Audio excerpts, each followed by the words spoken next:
उजला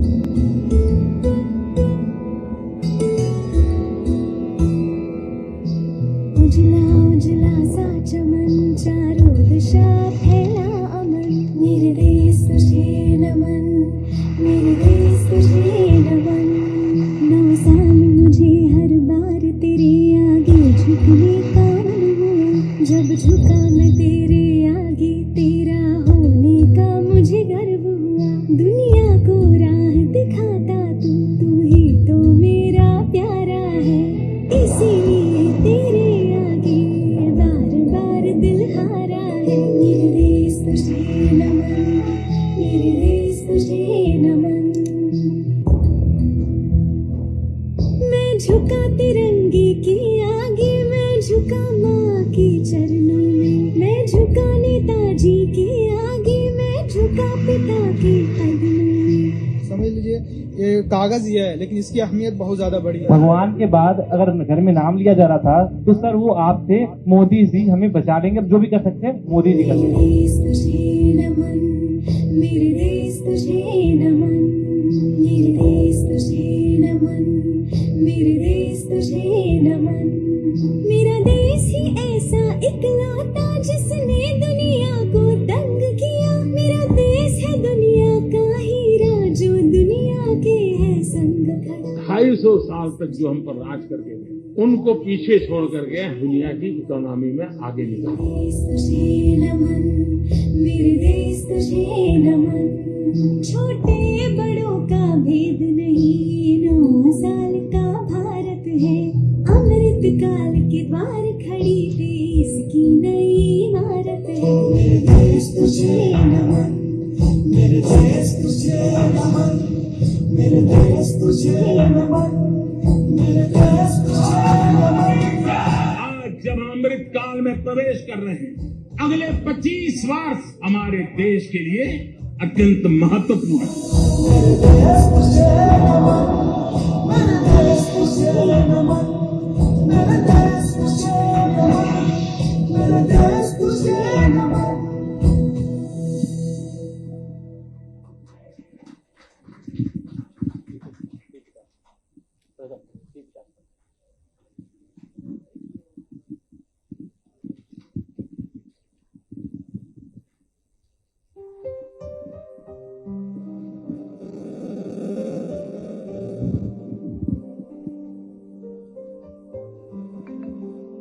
பத்திரிகை நண்பர்களுக்கு மறுபடியும் எங்களுடைய அன்பார்ந்த காலை வணக்கத்தை தெரிவித்து, நம்முடைய அரசு பாரத பிரதமர் நரேந்திர மோடி ஐயா அவருடைய அரசு 9 ஆண்டுகளை வெற்றிகரமாக கடந்து 10வது ஆண்டில் அடியெடுத்து வைக்கின்றோம். மே 27, 2014 இந்தியாவினுடைய பிரதம மந்திரியாக பொறுப்பேற்று அன்றிலிருந்து அவருடைய பணி நாட்டில் இருக்கக்கூடிய மூலை முடுக்கில் இருக்கக்கூடிய அனைத்து மக்களுக்கும் கூட ஒரு முன்னேற்றத்தை கொடுக்கக்கூடிய ஆட்சியாக இந்த 9 வருட காலம் மாறியிருக்கிறது. 10வது ஆண்டு காலம் கூட அப்படித்தான் இருக்கும், வருகின்ற காலமும் அப்படி இருக்கும் என்கின்ற நம்பிக்கை எங்களுக்கு இருக்கிறது.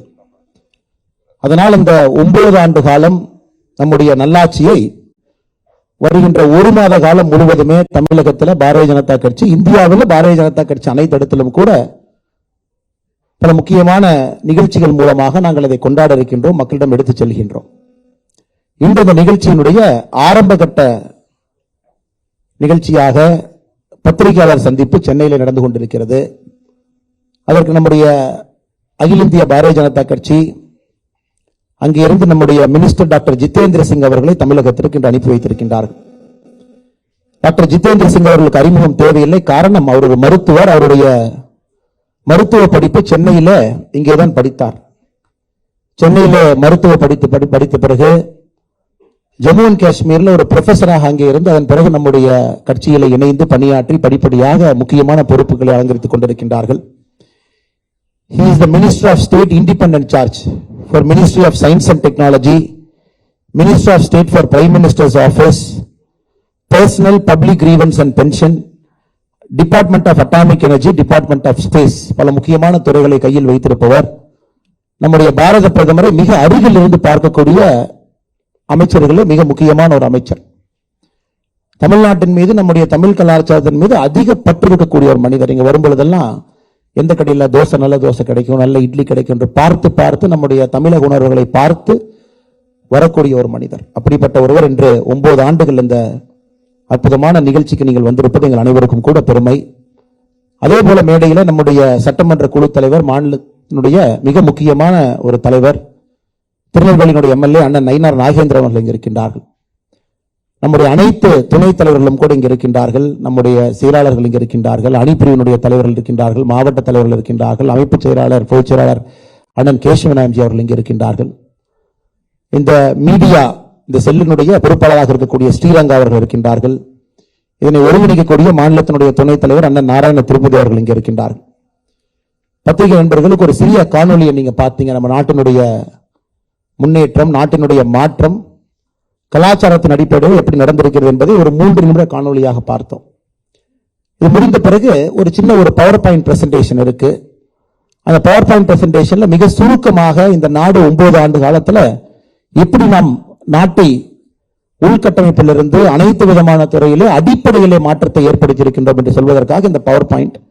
இது முடித்த பிறகு இது அனைத்தும் ஒரு பத்திரிகை நோட்டாக உங்களுக்கு தமிழில் வந்து சேரும். 2 மணிக்குள்ள உங்களுக்கு கொடுத்துறோம். பட் என்னுடைய வேலை இப்ப இந்த பவர் பாயிண்ட் பிரசன்டேஷன் உங்கள் முன்னால் வைப்பது. அது ஒரு ஸ்லைடாக போகும்பொழுது நான் பேசிக்கொண்டே இருக்கின்றேன். அதன் பிறகு அமைச்சர் அவர்கள் உங்களிடம் உரையாற்றுவார். அதனால முதல் ஸ்லைட்ல இருந்து ஆரம்பிங்கண்ணா. நமக்கு தெரியும் 2004 2014 the last decade of India's developmental journey என்று சொல்லுவோம். உலக பொருளாதார நாடுகள் அனைத்துமே வளர்ச்சி பாதையில் இருந்த பொழுது, குறிப்பாக UPA 1 UPA 2 இந்தியாவிலே எங்கேயும் பார்க்காத அளவுக்கு மிக அதிகமாக ஊழல் குற்றச்சாட்டுகள், முன்னேற வேண்டிய நாட்டை அரசியல் காரணக்காக பின்னோக்கி வைத்திருந்தார்கள். 2014க்கு பிறகு நம்முடைய நாட்டினுடைய உண்மையான சக்தியை நாம் பார்த்துக் கொண்டிருக்கின்றோம். 9 ஆண்டு காலத்தில் அதை நம்ம பிரதமர் அவர்கள் சொல்லுகின்றார்கள். முதலாக நம்முடைய நாட்டில் ஒரு புவர் என்கின்ற ஒரு வார்த்தையை நம்ம மாற்றி இருக்கின்றோம். ஒரு ஏழை மக்களால் எதுவும் செய்ய முடியாது, அவர்களால் நாட்டினுடைய வளர்ச்சிக்கு பிரயோஜனம் இல்லை என்கின்ற ஒரு காலகட்டம் காங்கிரசினுடைய மனதில் இருந்தது. அதெல்லாம் உடைத்து நாட்டில் இருக்கக்கூடிய அனைவரையும் கூட நம்ம நாட்டினுடைய முன்னேற்ற பாதையில் அழைத்துக் கொண்டு வந்திருக்கின்றோம். இது தொடர்ச்சியாக நம்ம ஒரு துறையில கூட நம்ம பார்க்கலாம். ராஜீவ்காந்தி அவர்கள் பிரதமராக இருந்த பொழுது ஒரிசால ஒரு இடத்துல சொன்னாங்க, டெல்லியிலிருந்து நம்ம 100 ரூபாய் அனுப்பி வைக்கிறோம் அப்படின்னா அது கடைக்கோடி மாநிலத்தில் இருக்கக்கூடிய கடைக்கோடி மனிதனுக்கு செல்லும் பொழுது 85 ரூபாய் எங்கேயோ காணாம போயிருது. 85% காணாம போயிருது. வெறும் 15% பணம் மட்டும்தான் அங்கே சென்று சேருகிறது என்று சொன்னார்கள். ஆனா இன்னைக்கு நாம் பார்க்கும் பொழுது டெல்லியிலிருந்து, மத்திய அரசிலிருந்து 100 ரூபாய் அனுப்பி வைத்தால் தமிழ்நாட்டில் இருக்கக்கூடிய கடைக்கோடி கிராமத்தில் இருக்கக்கூடிய நம்முடைய சகோதரனுக்கு முழுமையாக அந்த 100 ரூபாய் வருது. 100% எந்தவித லீக்கேஜும் இல்லாமல் ஒரு மத்திய அரசினுடைய திட்டத்தை நம்மால் செய்ய முடிகிறது. இது இந்திய வளர்ச்சி பாதையிலே மிகப்பெரிய ஒரு மாற்றம். இது அதுதான் குறிப்பாக முன்னாடி ஸ்லைட் போங்கண்ணா, சொன்னதுக்கு அப்புறம் மாத்துக்கண்ணா, முன்னாடி ஸ்லைட் போங்க. குறிப்பாக நமக்கு ரொம்ப பெருமையான ஒரு விஷயம் என்னவென்றால், அந்த கொரோனாவை எப்படி அடிப்படையில் நாம் கையாண்டோம் என்று. கொரோனா வந்த புதிதிலே உலக நாடுகள் அனைத்தும் கூட தயாராக இருப்பதாக சொன்னார்கள். அமெரிக்கா தயார் என்று சொன்னார்கள், ஐரோப்பிய நாடுகள் தயார் என்று சொன்னார்கள். ஆனால் அந்த கொரோனா காலகட்டத்தை சரியான கையாண்ட ஒரே நாடு நம்முடைய தாய்நாடு இந்திய திருநாடு மட்டும்தான். அமெரிக்காவில் இன்னைக்கு நம்ம பார்த்தோம்னா பெர் மில்லியன் டெத் கம்பேர் பண்ணி பார்க்கும் பொழுது, யூரோப்பில் பெர் மில்லியன் டெத் கம்பேர் பண்ணி பார்க்கும் பொழுது பாப்புலேஷனுக்கு இந்தியாவை விட பல மடங்கு இருக்கிறது. அது குறிப்பாக நம்முடைய பிரதமருடைய தொலைநோக்கு பார்வை அனைத்தும் நம்முடைய மேக் இன் இந்தியா, ஆத்ம நிர்பார் பாரத், சுயசார்பு இந்தியா, அதன் அடிப்படையில் இந்த கொரோனாவை கையாண்டு இருக்கின்றோம். இன்னைக்கு நாம கிட்டத்தட்ட 220 கோடி டோஸ் இந்தியாவில் இருக்கக்கூடிய அனைத்து பிரஜைகளுக்கும் அளித்திருக்கின்றோம்.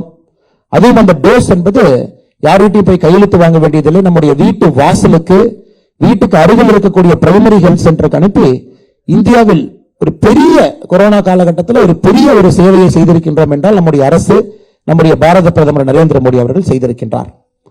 அதனால்தான் அங்க நீங்க பாத்தீங்கன்னா தெரியும், எந்தவித டிஸ்பாரிட்டியும் இல்லாமல் அனைவரையும் சமமாக மதித்து, விஐபி கல்ச்சர் இல்லாம, குறிப்பாக முன்கள பணியாளர்களுக்கு முக்கியத்துவம் கொடுத்து, வயதானவர்களுக்கு முக்கியத்துவம் கொடுத்து, அந்த அடிப்படையாக தான் நடந்தது. யாருமே எங்கேயும் குற்றம் சுமத்த முடியாது. நான் கியூவை பைபாஸ் பண்ண, விஐபி கலாச்சாரத்தில் முதல்லயே போய் நான் டோஸ் போட்டுக்கிட்டேன். இன்னைக்கு 220 கோடி டோஸ் நம்ம போட்டிருக்கோம். கொரோனா இல்லாத ஒரு நாடாக நம்முடைய தாய்நாட்டை நாம் மாற்றியிருக்கின்றோம். இது ஒரு பெரிய சாதனையாக நாம் அனைவரும் கூட பார்க்கின்றோம். குறிப்பாக 2014க்கு பிறகு நம்முடைய ஏழை மக்கள் என்கின்ற ஒரு வார்த்தையை பயன்படுத்தினோம். India is a land of rich, at the same time India never cared about poor என்கின்ற ஒரு மேலை நாட்டினுடைய வாசகத்தை உடைத்து நம்முடைய பாரத பிரதமர் அவர்கள் இன்னைக்கு 3.5 கோடி வீடுகளை கட்டி கொடுத்திருக்காங்க. 3.5 கோடி வீடுல 3.5 கோடி குடும்பம் இருக்கின்றார்கள் இந்த 9 ஆண்டுகள்ல. இந்த 3.5 கோடி குடும்பம் என்பது சராசரியா நீங்க பாத்தீங்கன்னா 10 கோடி பேருக்கு மேல அந்த வீட்டுல வசிக்கிறாங்க. முதல் முறையாக அவருடைய காலகட்டத்தில் அவர்களுடைய பரம்பரையில முதல் முறையாக ஒரு பக்கா கான்கிரீட் வீட்டை அவங்க பாக்குறாங்க. அந்த வீடு அவர்களுக்கு பெரிய மகிழ்ச்சியை கொடுத்திருக்கிறது. எல்லாவற்றையும் தாண்டி அவங்களுக்கு ஒரு டிக்னிட்டி, செல்ஃப் எஸ்டீம் அந்த வீடு கொடுத்திருக்கு. இது ஏழைகளுக்காக நம்முடைய அரசு தொடர்ந்து இருப்பது என்பதற்காகத்தான் இந்த கொண்டாட்டமே நாம் என்ன சொல்லுகின்றோம் என்றால் சேவா, சுசாசன் அண்ட் கரீப் கல்யாண் என்று சொல்லுகின்றோம். சேவை, நல்லாட்சி, ஏழைகளுக்கான அரசு, இது மூன்றையும் மையமாக வைத்துத்தான் இந்த 1 மாத காலம் இந்தியா முழுவதுமே தமிழகம் உட்பட நம்முடைய எல்லா புரோகிராமுமே இருக்கும். 2014 பிரதமர் கண் முன்னால் அந்த மிகப்பெரிய சேலஞ்சு அனைவருக்கும் சுகாதாரத்தை கொண்டு வர வேண்டும் என்று. ஸ்வச் பாரத் மிஷன் 1 அது முடிந்து இப்ப ஸ்வச் பாரத் மிஷன் 2 இருக்கும். சுதந்திரத்திற்கு பிறகு 1947 இருந்து 2014 வரை மொத்தமாக கட்டப்பட்ட டாய்லெட் என்பது 6.5 கோடி டாய்லெட், 6 கோடியே 54 லட்சம் டாய்லெட் கட்டியிருந்தாங்க. ஆனா 2014 இருந்து 9 ஆண்டுகள்ல 11 கோடியே 72 லட்சம் டாய்லெட் நம்ம கட்டியிருக்கோம். முதலாக அவர்களுக்கு அந்த கண்ணியம் கொடுத்திருக்கோம், டிக்னிட்டி கொடுத்திருக்கோம். இதற்கு முன்பு நம்ம பத்திரிகை நண்பர்கள் உங்க செய்தியிலேயே பார்ப்போம். ஊருக்கு ஒதுக்குப்புறத்திலே காலையிலே 4 மணிக்கு ஒதுங்கிய இளம்பெண்ணை கற்பழித்தார்கள் என்கின்ற நியூஸ் எல்லாம் 2010க்கு முன்னாடி பேப்பர்ல சாதாரணமா வரும். எனக்கு அதை போன்று எதுவும் இல்லை என்றால் பிரதமர் அவர்கள் தொலைநோக்கு பார்வையிலே 11 கோடி 72 லட்சம் டாய்லெட் கட்டியிருக்காங்க. தமிழகத்தில் 55 லட்சம் கழிப்பறைகள் நாம் கட்டி இருக்கின்றோம். அதை நம்ம குறிப்பாக என்று பார்க்கும் பொழுது சகோதரர்களே, 2014 இது ரொம்ப முக்கியமான ஒரு டேட்டா.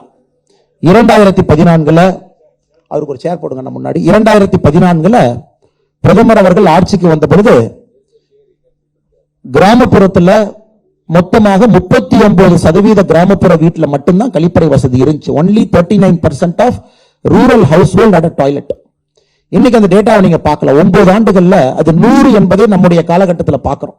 நம்முடைய காலகட்டத்தில் 100% என்பதை நம்ம அச்சீவ் பண்ணியிருக்கோம். 100% கிராமப்புறத்துல நம்ம டாய்லெட் கட்டி கொடுத்திருக்கோம்.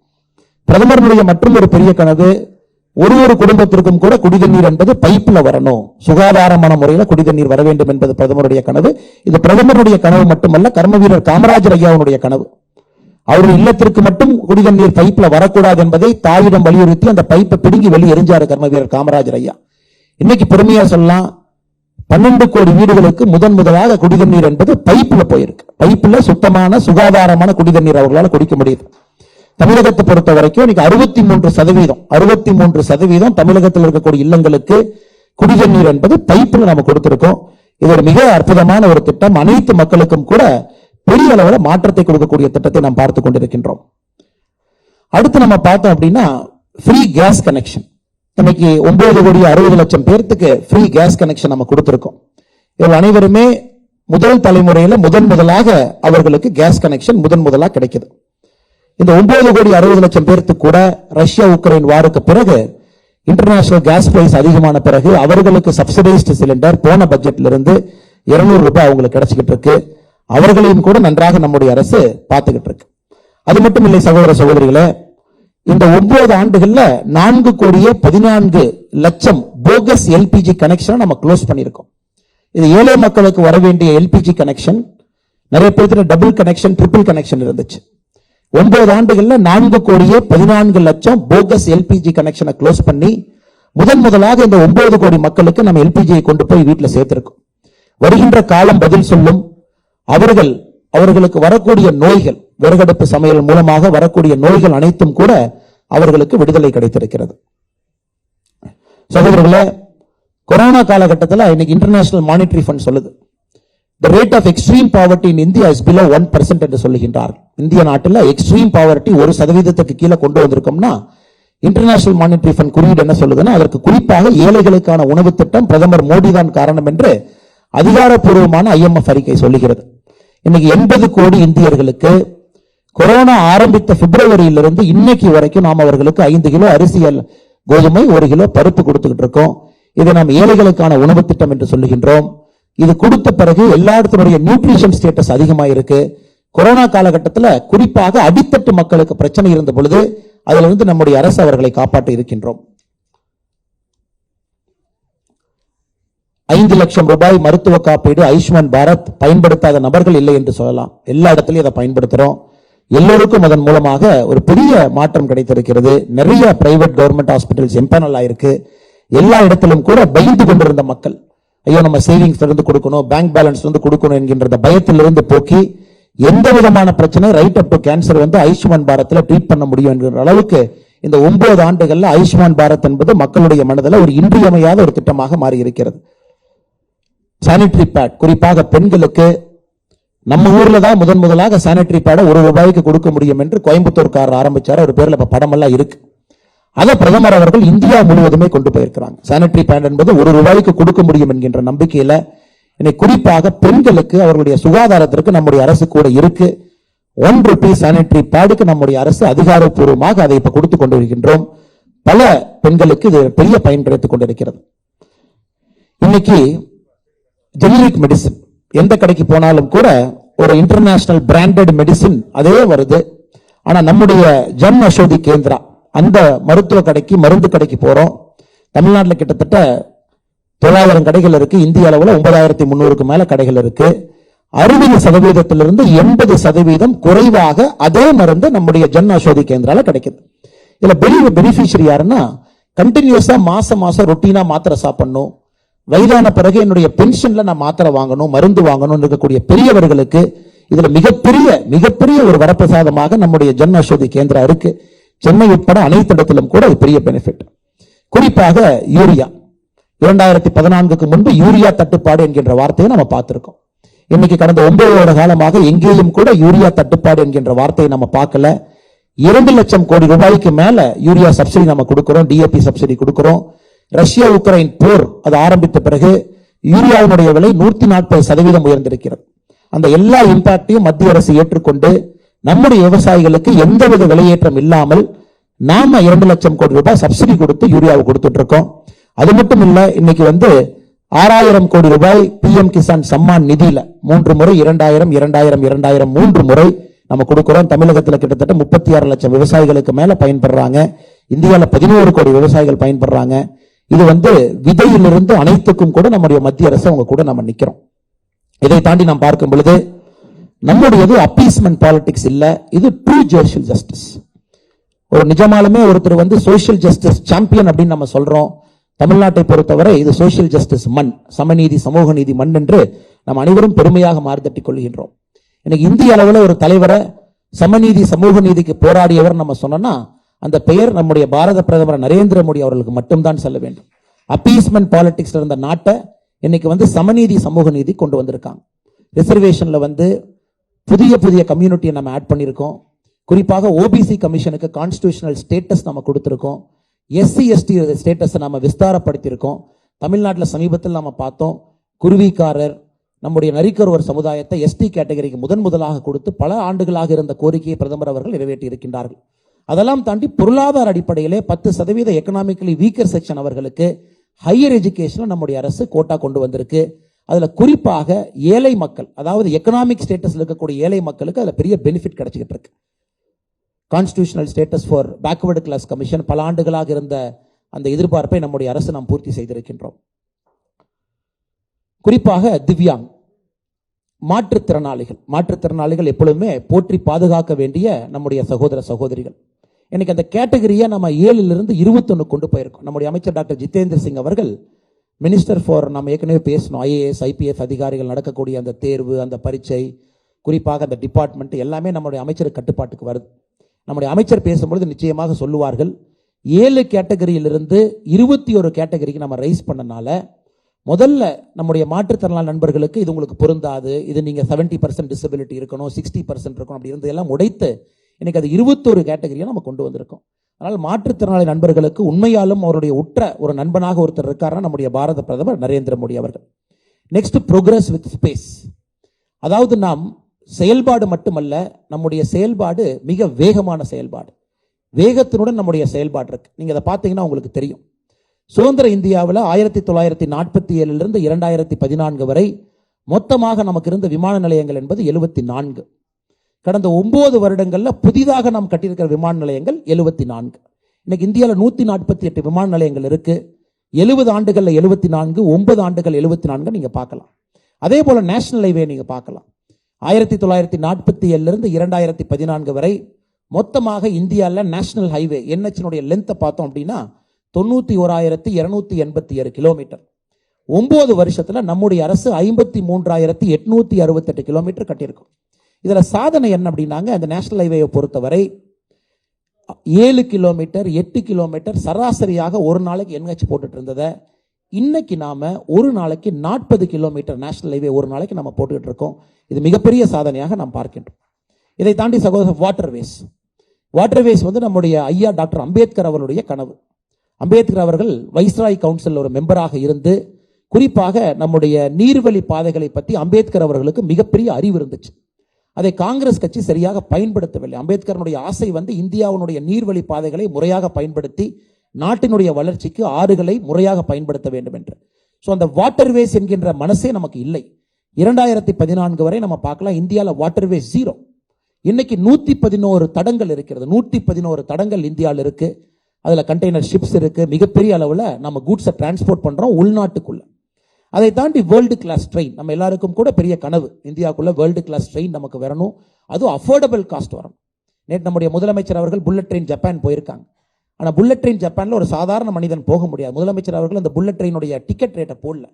ஏன்னா நிறைய பேர் புல்லட் ட்ரெயினில் போயிருக்கோம், ஜெர்மனியில் நாமெல்லாம் போயிருக்கோம். அந்த டிக்கெட் ட்ரெயின் என்பது அந்த டிக்கெட்டை பார்த்தீங்கன்னா அது ஒரு சாதாரண மனிதன் அஃபோர்ட் பண்ணக்கூடிய டிக்கெட் இல்லை. இந்தியாவில் புல்லட் ட்ரெயின் நாளை காலைல கொண்டு வரலாம். அஃபோர்டபிலிட்டி கெப்பாசிட்டி நமக்கு இருக்கணும்.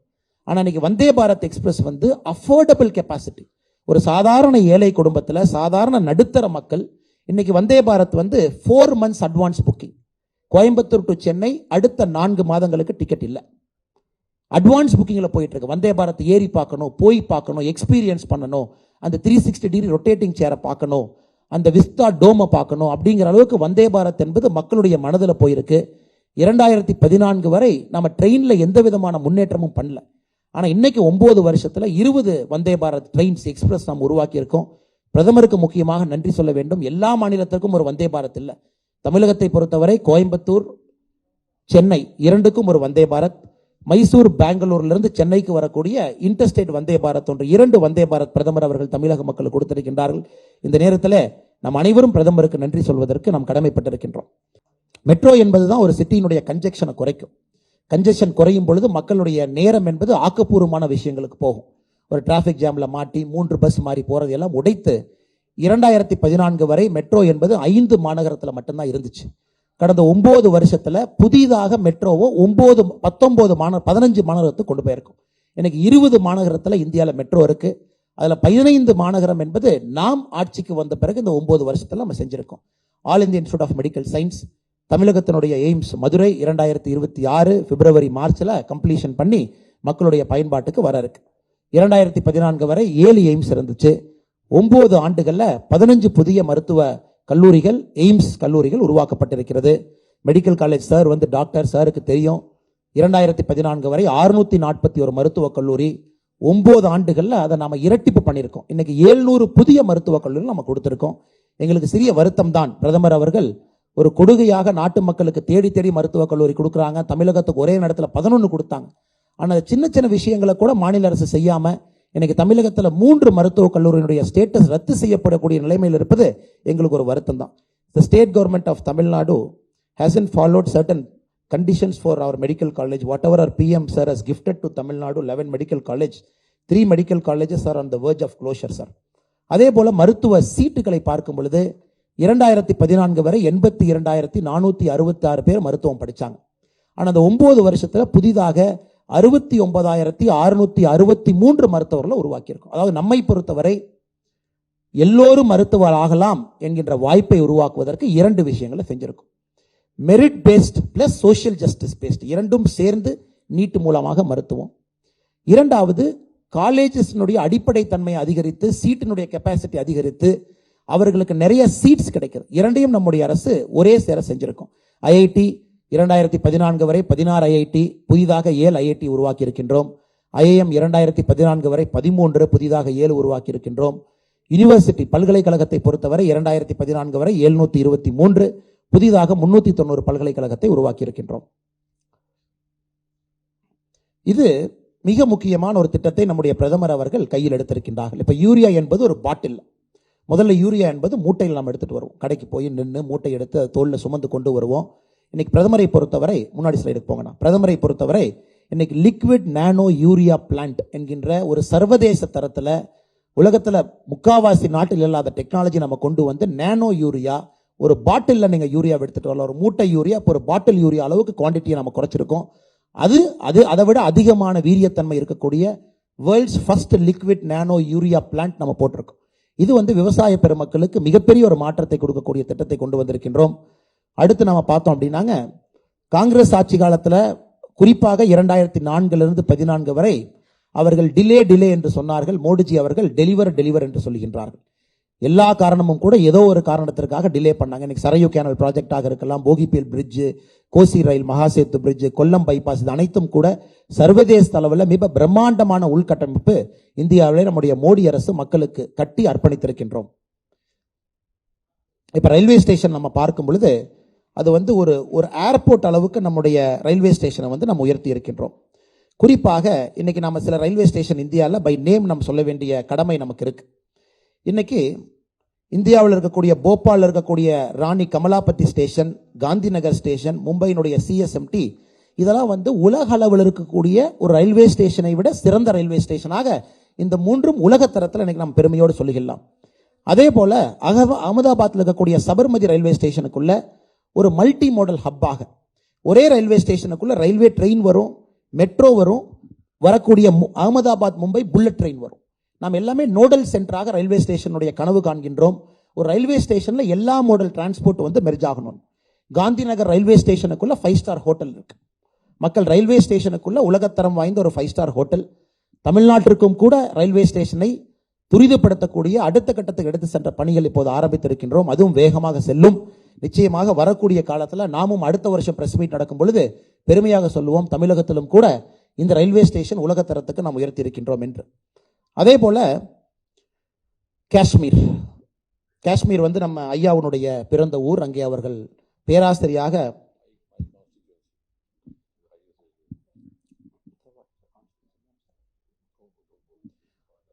காஷ்மீர் வந்து ஐயாவுடைய ரத்தம், ஐயாவுடைய சொந்த ஊர். ஒரு காஷ்மீரில் பிறந்த ஒருவர் தமிழகத்தில் வந்து மருத்துவம் படித்து சென்றார் என்பது நமக்கு பெருமை. குறிப்பாக இந்த வேர்ல்ட்ஸ் ஹையஸ்ட் ரயில்வே பிரிட்ஜ், சென்னப் நதியின் மீது இருக்கக்கூடிய பிரிட்ஜ் ஐயாவுடைய லோக்சபா தொகுதி உதம்பூர்ல இருக்கு. இதுதான் வேர்ல்ட்ஸ் ஹையஸ்ட் ரயில்வே பிரிட்ஜ். இன்னைக்கு காஷ்மீரை பொறுத்தவரை இது ஒரு ஈஃபில் டவர்னுடைய உயரத்தை விட அதிகமாக கட்டியிருக்கின்றோம். ஒரு மவுண்டன் டெரெயின்ல ஒரு வேர்ல்டு கிளாஸ் ப்ராஜெக்டை நம்ம இந்தியாவில், மேக் இன் இந்தியாவில் நம்ம எக்ஸிக்யூட் பண்ணியிருக்கோம். காஷ்மீரை பொறுத்தவரை மிக பெருமையாக நாம் சொல்லலாம். 2019-20 காலகட்டத்தில் ஆர்டிகல் 370 எடுத்த பிறகு எல்லோருமே ஏகப்பட்ட பொருளையே பிரச்சனையை கிளப்பினாங்க. 2022 காஷ்மீருக்குள்ள அதிகமான சுற்றுலா நண்பர்கள் 2022 போயிருக்காங்க. 1 கோடி இந்தியர்கள் காஷ்மீரை சாராதவங்க காஷ்மீருக்குள்ள சுற்றுலாக்கு போயிருக்கிறாங்க. காஷ்மீர் என்பது இன்னைக்கு அதிகமான பொருளாதாரம் வரக்கூடிய மாநிலமாக மாறி இருக்கிறது நம்முடைய நாட்டுக்குள்ள. ஆனால் காஷ்மீரை பொறுத்தவரை 370 எடுத்த பிறகு மிகப்பெரிய வளர்ச்சி பாதையில் இருக்கு. வேர்ல்ட்ஸ் டாலஸ்ட் ஸ்டாச்சு நம்முடைய சர்தார் வல்லபாய் பட்டேல் அவர்களுடைய ஸ்டாச்சு கேவடியால குஜராத்தில் நம்முடைய மோடிஜி அவர்கள் நாட்டுக்கு அர்ப்பணித்திருக்கின்றார்கள். ஒரு நாளைக்கு செல்லக்கூடிய நம்முடைய டூரிஸ்ட்டை மட்டும் பார்த்தோம் அப்படின்னா எவ்வளவு பேர் போய் பார்க்குறாங்க. எல்லோருமே இதை வரும்பொழுது எதிர்க்கட்சி நண்பர்கள் சும்மா பேச வேண்டும் என்பதற்காக கிண்டல் பண்ணாங்க. அவ்வளோ பெரிய ஸ்டாச்சு வேணுமா, இந்த பணத்தை வேற இடத்துக்கு கொடுக்கலாமா? நாட்டினுடைய ஒரு அடையாள சின்னமாக நாட்டு மக்களுக்கு ஒரு ஊக்குவிப்பு கொடுப்பதற்காக இந்த சர்தார் வல்லபாய் பட்டேல் ஸ்டாச்சு கேவடியால இன்னைக்கு ஒரு நாளைக்கு ஆயிரக்கணக்கான டூரிஸ்ட் அங்கே போறாங்க. பிரதமர் அவர்கள் முக்கியமான மீட்டிங்கை அந்த கேவடியா ஸ்டாச்சுல கீழே இருக்கிற கான்ஃபரன்ஸ் காலில் நடத்துறாங்க. 2 வருடங்களுக்கு முன்பு டிஜிபியினுடைய கான்ஃபரன்ஸ் அங்கே நடந்துச்சு. ஒரு G20 கான்ஃபரன்ஸ் அங்கே நடத்தினாங்க. ஸோ இது ஸ்டாச்சு மட்டுமல்ல, இது சிம்பாலிக் ஸ்டாச்சு மட்டுமல்ல, இந்தியாவுடைய மிக முக்கியமான நிறைய மீட்டிங்ஸ் வந்து பிரதமர் அவர்கள் தனிப்பட்ட முறையில் அவர்கள் கேவடியால சர்தார் வல்லபாய் பட்டேல் ஸ்டாச்சு இருக்கக்கூடிய கான்ஃபரன்ஸ் காலில் நடத்தி காட்டி கொண்டிருக்கின்றார்கள். இதெல்லாம் நமக்கு ரொம்ப பெருமையான விஷயம். யாராவது நம்முடைய நண்பர்கள் இந்தியாவில் சில மாவட்டங்கள் இன்னைக்கும் பனிகாலத்தில் 6 மாத காலம் கட் ஆஃப் அவர்களால் அந்த மாவட்டத்திலிருந்து வெளியே வர முடியாது. லால் ஸ்மித்தி ஒரு வேலி, இந்த லால் ஸ்மித்தி நம்ம என்ன சொல்றோமோ ஹிமாச்சல் பிரதேஷ், உத்தராகண்ட் அந்த பகுதியில் இருக்கக்கூடியது, பனி டைமில் அந்த மாவட்டத்தினுடைய மக்கள் வெளியே வர முடியாது. காரணம் ரோடு எல்லாமே மூடிடும். இன்னைக்கு மணாலியிலிருந்து லவுல் ஸ்பித்திக்கு நாம விண்டர்ல பனிக்காலத்தில் போக முடியும். 10,000 ஃபீட் உயரத்துல அட்டல் டனலை கட்டியிருக்கோம். குறிப்பாக நம்ம இங்கிருந்து நிறைய பேர் எதிர்க்கட்சி தலைவர்கள் கிண்டல் பண்றாங்க, அட்டல் டனல் ஏன் கட்டினீங்க? அங்கிருப்பவர்களும் இந்தியர்கள் தான். அவர்களும் இந்தியா முழுவதுமே 6 மாத காலம் சுற்றுவதற்கு அவர்களுக்கும் உரிமை இருக்கு. அவங்க சம்மர்ல மட்டும்தான் லாஸ்மித்தியிலிருந்து வெளியே வர வேண்டும் என்கின்ற அவசியம் இல்லை. விண்டர்ல வராத ஒரு பகுதி இந்தியாவை இன்னைக்கு அக்சசபிலிட்டி நம்முடைய பாரத பிரதமர் நரேந்திர மோடி அவர்கள் அட்டல் டனல் மூலமாக கொடுத்திருக்கின்றார்கள். மணாலியிலிருந்து லே நண்பர்கள் யாராச்சும் சுற்றுப்பயணம் அந்த பக்கம் போயிருந்தீங்கன்னா முதல் எடுக்கக்கூடிய நேரத்தை விட இன்னைக்கு 5 மணி நேரம் குறைத்திருக்கின்றோம். அதுவும் ஆல் வெதர் ரோடு இந்த டனல் நம்ம கொடுத்திருக்கோம். பிஎம் கதிசக்தி பிஎம்னுடைய மிக ஒரு உயர்ந்த கனவு இது. இந்தியாவுடைய இன்ஃப்ரா என்பது ஒரு வேர்ல்டு கிளாஸ் இன்ஃப்ராஸ்ட்ரக்சராக எடுத்து செல்ல வேண்டும் என்பது பிரதமருடைய கனவு. ரயில்வேவாக இருக்கலாம், போர்ட்டா இருக்கலாம், ஏர்போர்ட்டா இருக்கலாம், ஹைவேஸா இருக்கலாம், அனைத்துமே உலகத்தரத்தை கொண்டு போகணும். காரணம் இன்னைக்கு இந்தியாவுடைய லாஜிஸ்டிக்ஸ் என்பது நம்முடைய ஜிடிபியில 13% லாஜிஸ்டிக்ஸ் காஸ்ட் இருக்கு. அதை மேலை நாடுகளில் பார்த்தீங்கன்னா வெறும் 4% தான் இருக்கு. ஏன்னா லாஜிஸ்டிக் காஸ்ட் குறையும் பொழுதுதான் அந்த பொருள் வேகமாக ஒரு இடத்துக்கு செல்ல முடியும், அந்த பொருளுடைய விலையும் குறையும். இந்த கதிசக்தியினுடைய நோக்கம் என்பது நம்முடைய லாஜிஸ்டிக்ஸ் காஸ்ட், ஒரு பொருள் 100 ரூபான்னா அந்த பொருளுடைய டிரான்ஸ்போர்ட் காஸ்ட் இன்னைக்கு 13 ரூபா இருக்கு. மேலை நாடுகளில் 4 ரூபாய் இருக்கு, அமெரிக்காவில், யூரோப்பில். அந்த 13 ரூபாயிலிருந்து கீழே கொண்டு வருவதற்கு தான் கிட்டத்தட்ட பிரதமர் அவருடைய கனவு. இந்த கதிசக்தி மூலமாக அடுத்த 20 ஆண்டுகளுக்கான கனவு பிரதமர் கொண்டு வந்திருக்கின்றார்கள். அதை நீங்க அடுத்த ஸ்லைடில் பார்ப்பீங்க. குறிப்பாக இந்த கதிசக்தி மூலமாக ஆல்ரெடி நம்ம ஏற்கனவே பேசுனது போல காந்தி நகரில் மல்டி மோடல் டிரான்ஸ்போர்ட் பேசணும், போர்ட்ஸ் எல்லாம் பேசணும். இதனுடைய வீரியத்தை வருகின்ற காலத்தில் நம்ம பார்ப்போம். மிக பெருமையாக ஒரு இந்தியனாக நாம் சொல்லலாம், இன்னைக்கு உலகத்திற்கு நாம் பாடம் எடுத்துக்கொண்டிருக்கின்றோம். ஆன்லைன் பண பரிவர்த்தனை எப்படி செய்வது என்பது அமெரிக்கர்களுக்கு நாம் பாடம் எடுத்துக்கொண்டிருக்கின்றோம். இந்த G20 இந்தியா முக்கியமாக ஒரு 3 குறிக்கோளை வச்சிருக்கோம். அதில் ஒரு குறிக்கோள் G20 நாடுகளுக்கு இந்தியாவுடைய நாலேஜை டிரான்ஸ்ஃபர் பண்ணணும், டிஜிட்டல் டிரான்சாக்ஷனை டிரான்ஸ்ஃபர் பண்ணணும். அதில் பார்க்கும் பொழுது டைரக்ட் பெனிஃபிட் டிரான்ஸ்ஃபர் வந்த பிறகு, ஆதார் லிங்க் பண்ண பிறகு, நாம் ஏற்கனவே சொல்லியது போல 4,14,00,000 போகஸ் எல்பிஜி கனெக்ஷன் நம்ம மூடியிருக்கோம். 4,71,00,000 ரேஷன் கார்டை நம்ம க்ளோஸ் பண்ணியிருக்கோம். ஃபேக் ரேஷன் கார்டு இந்தியாவில் 4,71,00,000 ஃபேக் ரேஷன் கார்டு இருந்துச்சு, அதையும் நாம் எடுத்திருக்கின்றோம். இந்த டிபிடி மூலமாக ஜன்தன் அக்கவுண்ட், அதாவது முதலாக யாருக்கு பேங்க் அக்கவுண்ட் இல்லையோ நாம் உருவாக்கி கொடுத்த ஜன்தன் அக்கவுண்ட்ல இன்னைக்கு வரைக்கும் நிறைய பேர் சொல்லுவாங்க ஜன்தன் அக்கௌண்ட்டை மோடிஜி திறந்துட்டாங்க, என்ன பண்ணியிருக்காங்கன்னு. மிக பெருமையாக சொல்லுகின்றோம், ஜன்தன் அக்கௌண்ட்டுக்கு இன்னைக்கு வரைக்கும் 1,90,000 கோடி ரூபாய் ஜன்தன் அக்கௌண்ட்டுக்கு நம்முடைய அரசு டிரான்ஸ்ஃபர் பண்ணியிருக்கோம். வெறும் அக்கௌண்ட் மட்டும் இல்லை, 1,90,000 கோடி ரூபாய் ஜன்தனுக்கு போயிருக்கு. அதை பார்க்கலாம். நம்மை பொறுத்தவரை ஜன்தன், ஆதார், மொபைல் இந்த 3ஐயும் இணைத்து இந்தியாவில் மிகப்பெரிய புரட்சிகரமான ஒரு பொருளாதார மாற்றத்தை நம்முடைய பிரதமர் கொண்டு வந்திருக்காங்க. அதான் ஜாம்னு நம்ம சொல்றோம். உலக நாடுகளில் இன்னைக்கு ஹார்வர்ட் பிசினஸ் ஸ்கூல்ல ஜாம் கேஸ் ஸ்டடி இருக்கு. இந்தியாவுடைய jam, J stands for Jan Dhan, A stands for Aadhaar, M stands for mobile. இந்த 3ஐயும் இணைத்து ஒரு பொருளாதார மாற்றத்தை கொண்டு வந்திருக்கின்றோம். ஸ்காலர்ஷிப், இன்சூரன்ஸ், பென்ஷன், அவர்களுக்கு தேவையான அனைத்தும் கூட ஆன்லைன்ல 100 ரூபாய் மோடிஜி அனுப்பிச்சு வச்சாருன்னா 100 ரூபாய் நம்ம வங்கி கணக்கு வருது. அனைத்தும் இந்த டிஜிட்டல் ரெவல்யூஷன் மூலமாக அது சாத்தியம். தமிழ்நாட்டில் இருக்கக்கூடிய நம்முடைய முன்னாள் நிதியமைச்சர் அவர்கள் கிண்டல் பண்ணாங்க, பாராளுமன்றத்தில் நம்முடைய டிமானிட்டைசேஷன் வந்த பிறகு ஏழை மக்களுக்கு இதை பற்றி தெரியுமா, இதெல்லாம் உங்களுக்கு பண்ண தெரியுமா, இதெல்லாம் கொண்டு வர்றீங்களே. இன்னைக்கு நம்ம பெருமையாக சொல்லுகின்றோம், நம்முடைய முன்னாள் நிதியமைச்சர் ஐயா பி சிதம்பரம் அவர்களுக்கு உலகத்தில் நடக்கக்கூடிய டிஜிட்டல் பண பரிவர்த்தனையில் 40% இந்தியாவில் நடக்குது, வெறும் 21% அமெரிக்காவில் நடக்குது. பார்த்துங்க எந்த அளவுக்கு ஸ்கேல். உலகத்தில் இருக்கக்கூடிய அனைத்து நாடுகள் நடக்கக்கூடிய டிஜிட்டல் பணவர்த்தனை, ஆன்லைன் டிரான்ஸ்ஃபர் ஆஃப் மணி, அதுல 40% ஒரே நாடு நம்முடைய நாட்டில் நம்ம நடக்குது. அப்படிப்பட்ட ஒரு மிகப்பெரிய ஒரு பொருளாதாரத்திற்கான அடித்தளத்தை நாம் அமைத்திருக்கின்றோம். ஆத்ம நிர்பார் பாரத், சுயசார்பு இந்தியா, நேற்று பாராளுமன்ற கட்டடத்தை நம்ம பார்த்தோம். அதுவும் ஆத்ம நிர்பார் பாரத், சுயசார்பு இந்தியாவுடைய அங்கமாக நாம் பார்க்கின்றோம். 1921 பிரிட்டிஷர் கட்டின கட்டடத்திலிருந்து நம்முடைய நாட்டினுடைய டாடா ப்ராஜெக்ட் கட்டிய, நம்முடைய இன்ஜினியர்ஸ் கட்டிய, நம்முடைய எம்பிக்கள் அனைவரும் சேர்ந்து போட்ட பிளான் படி கட்டிய பார்லிமெண்ட் ஓப்பனிங் பார்த்தோம். தமிழர்களுக்கு கிடைக்கக்கூடிய மிகப்பெரிய பெருமையை நம்ம பார்த்தோம். செங்கோல் அங்கே நிறுவியிருப்பதை நம்ம எல்லாம் பார்த்தோம். இந்த ஆத்ம நிர்பார் பாரத் எந்த அளவுக்கு மாற்றத்தை ஏற்படுத்தி இருக்குன்னு நீங்க பார்த்தீங்கன்னா, indigenously developed 5G technology. We are very proud as Tamilians, sir. Our IIT Chennai has contributed to this 5G technology test bed and very very great infrastructure. இந்த 5G டெக்னாலஜி முழுவதுமாக இந்தியாவில் ரவுட்டர்ல இருந்து அதில் இருக்கக்கூடிய அனைத்து சிஸ்டமும் கூட முதலாக மேக் இன் இந்தியாவில் உருவாக்கப்பட்டது. நாம் பெருமையாக சொல்லலாம், அனைத்துமே நம்முடைய IIT சென்னையில் உருவாக்கி இந்திய மக்களுக்கு இந்த 5G டெக்னாலஜி நம்ம கொடுத்துருக்கோம். மொபைல் மேனுஃபேக்சரிங் நீங்கள் அடுத்த ஸ்லைடில் பார்ப்பீங்க. இன்னைக்கு இந்தியா வந்து உலகத்தில் 2வது பெரிய மொபைல் தயாரிப்பு நாடாக மாறி இருக்கின்றோம். முதல்ல 12வது இருந்தோம் 2014. இன்னைக்கு இன்டர்நெட் என்பது 2014க்கு முன்னாடி இன்டர்நெட் எங்கே இருந்துச்சு? இன்னைக்கு வந்து நம்ம ஃப்ரீயாக வந்து ஐபிஎல் மேட்சை ஹெச்டி குவாலிட்டியில் எந்தவித பணமும் கொடுக்காமல் பார்க்குற அளவுக்கு இந்தியாவில் மொபைல் ஃபோன் டெக்னாலஜி இன்டர்நெட்டோட வந்திருக்கு. டிஜிட்டல் டிரான்சாக்ஷனில் சிறு குறு பரிவர்த்தனை செய்யக்கூடிய நண்பர்களுக்கு நல்ல ஒரு பெரிய ஒரு ஆனந்தமான ஒரு முன்னேற்றம் ஏற்பட்டிருக்கிறது. இதே Atma Nirbhar Bharat record export of goods 761 கோடி ரூபாய்க்கு, 768 பில்லியன் டாலர் ரூபாய்க்கு மேலே நம்முடைய கூட்ஸ் அண்ட் சர்வீசஸ் எக்ஸ்போர்ட்ஸ் நம்ம பண்ணியிருக்கோம். நம்முடைய கூட்ஸ் எக்ஸ்போர்ட்ஸ் 500 கோடி ரூபாய் நம்ம தொட்டுக்கிட்டு இருக்கோம். இதெல்லாம் முதலாக சரித்திரம். பூமிங் எக்கானமி, ஃப்ரெஜைல் 5 என்று சொன்னார்கள் 2014. இந்தியாவை பொறுத்தவரை பிரிக்ஸ் நேஷன், ஃப்ரெகைல் 5 எப்போ வேணாலும் உடையும்னு சொன்னாங்க.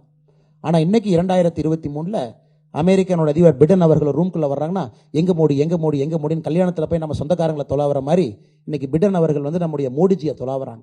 பாப்பா நியூகினியா போன்ற நாடுகள்லாம் சைனாவுடைய ஆதிக்கத்தில் இருந்துச்சு. இன்னைக்கு அங்கே மோடிஜி போனார்னா அந்த நாட்டினுடைய பிரதமர் அவர்கள் மோடிஜியினுடைய ஆசீர்வாதத்தை பெற வேண்டும் என்று நினைக்கின்றார்கள். இது அனைத்துமே நம்முடைய பூமிங் எக்கானமி கிடைத்திருக்கக்கூடிய ஒரு பெரிய பரிசாக. 7% மேலே நம்முடைய வளர்ச்சி இருக்கு.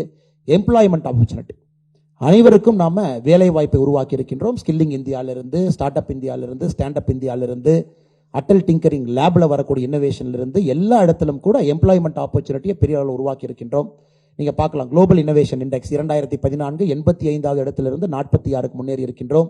யூனிகார்ன்ஸ் $1 பில்லியன் வேல்யூவேஷன் இருக்கக்கூடிய நிறுவனம் இந்தியாவில் 4 இருந்துச்சு 2014. இன்னைக்கு 2022 இன்னைக்கு தேதியில் 107 இருக்கு.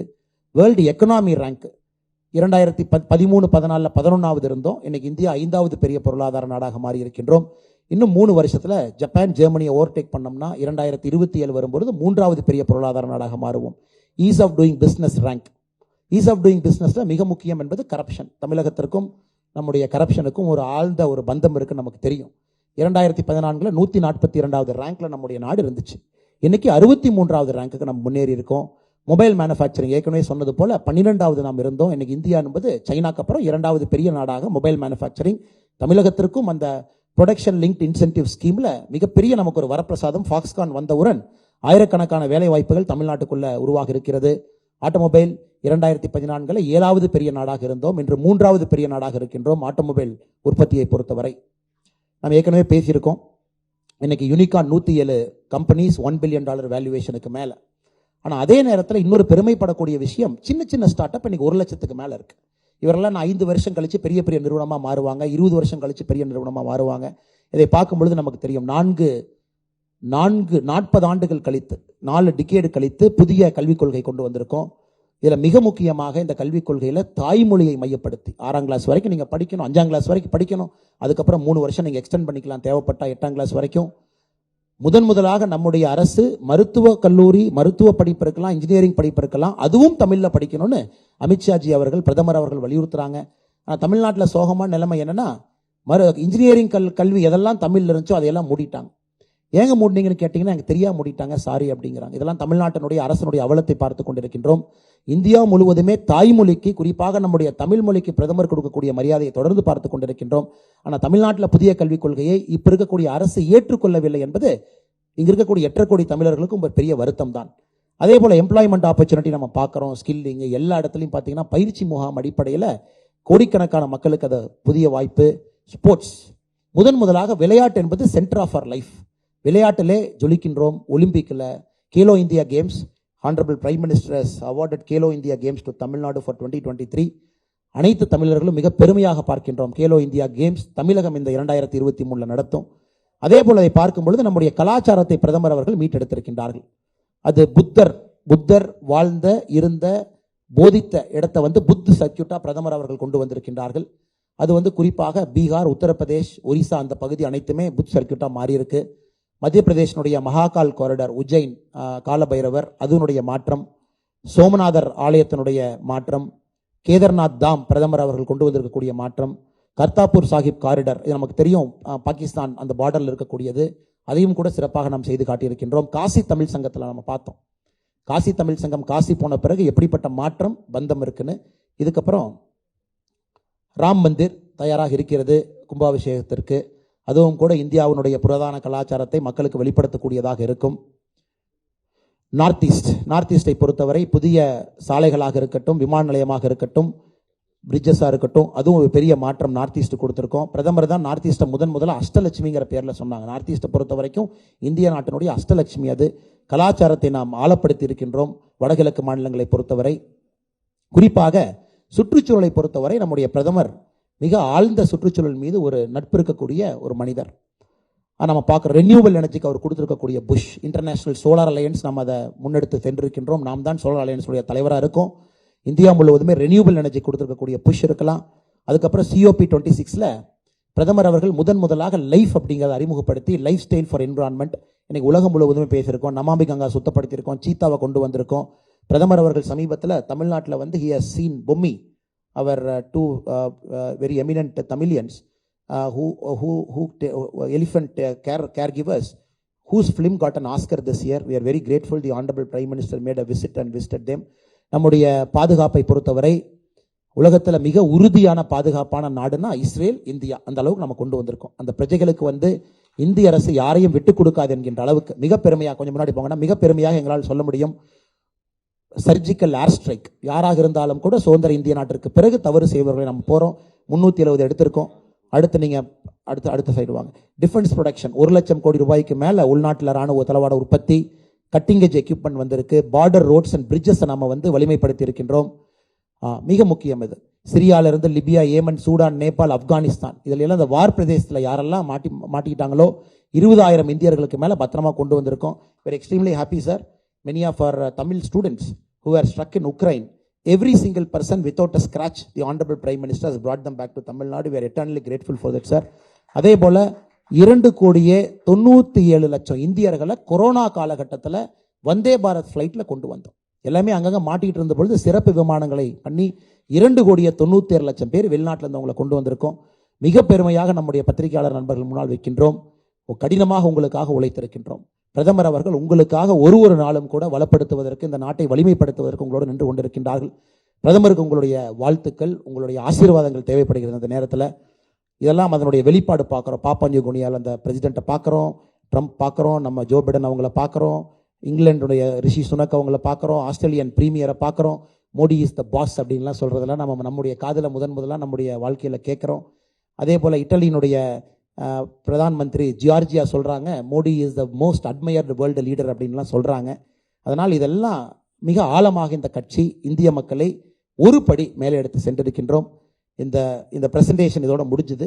நம்முடைய அமைச்சர் டாக்டர் ஜிதேந்திர சிங்ஜி அவர்கள் அடுத்து நம்முடைய பத்திரிகை நண்பர்களிடம் நேரடியாக உரையாற்றுவாங்க. அவங்க கேள்விகளுக்கு பதில் சொல்லுவாங்க. நன்றி, வணக்கம். பாரத் மாதா கி Jai.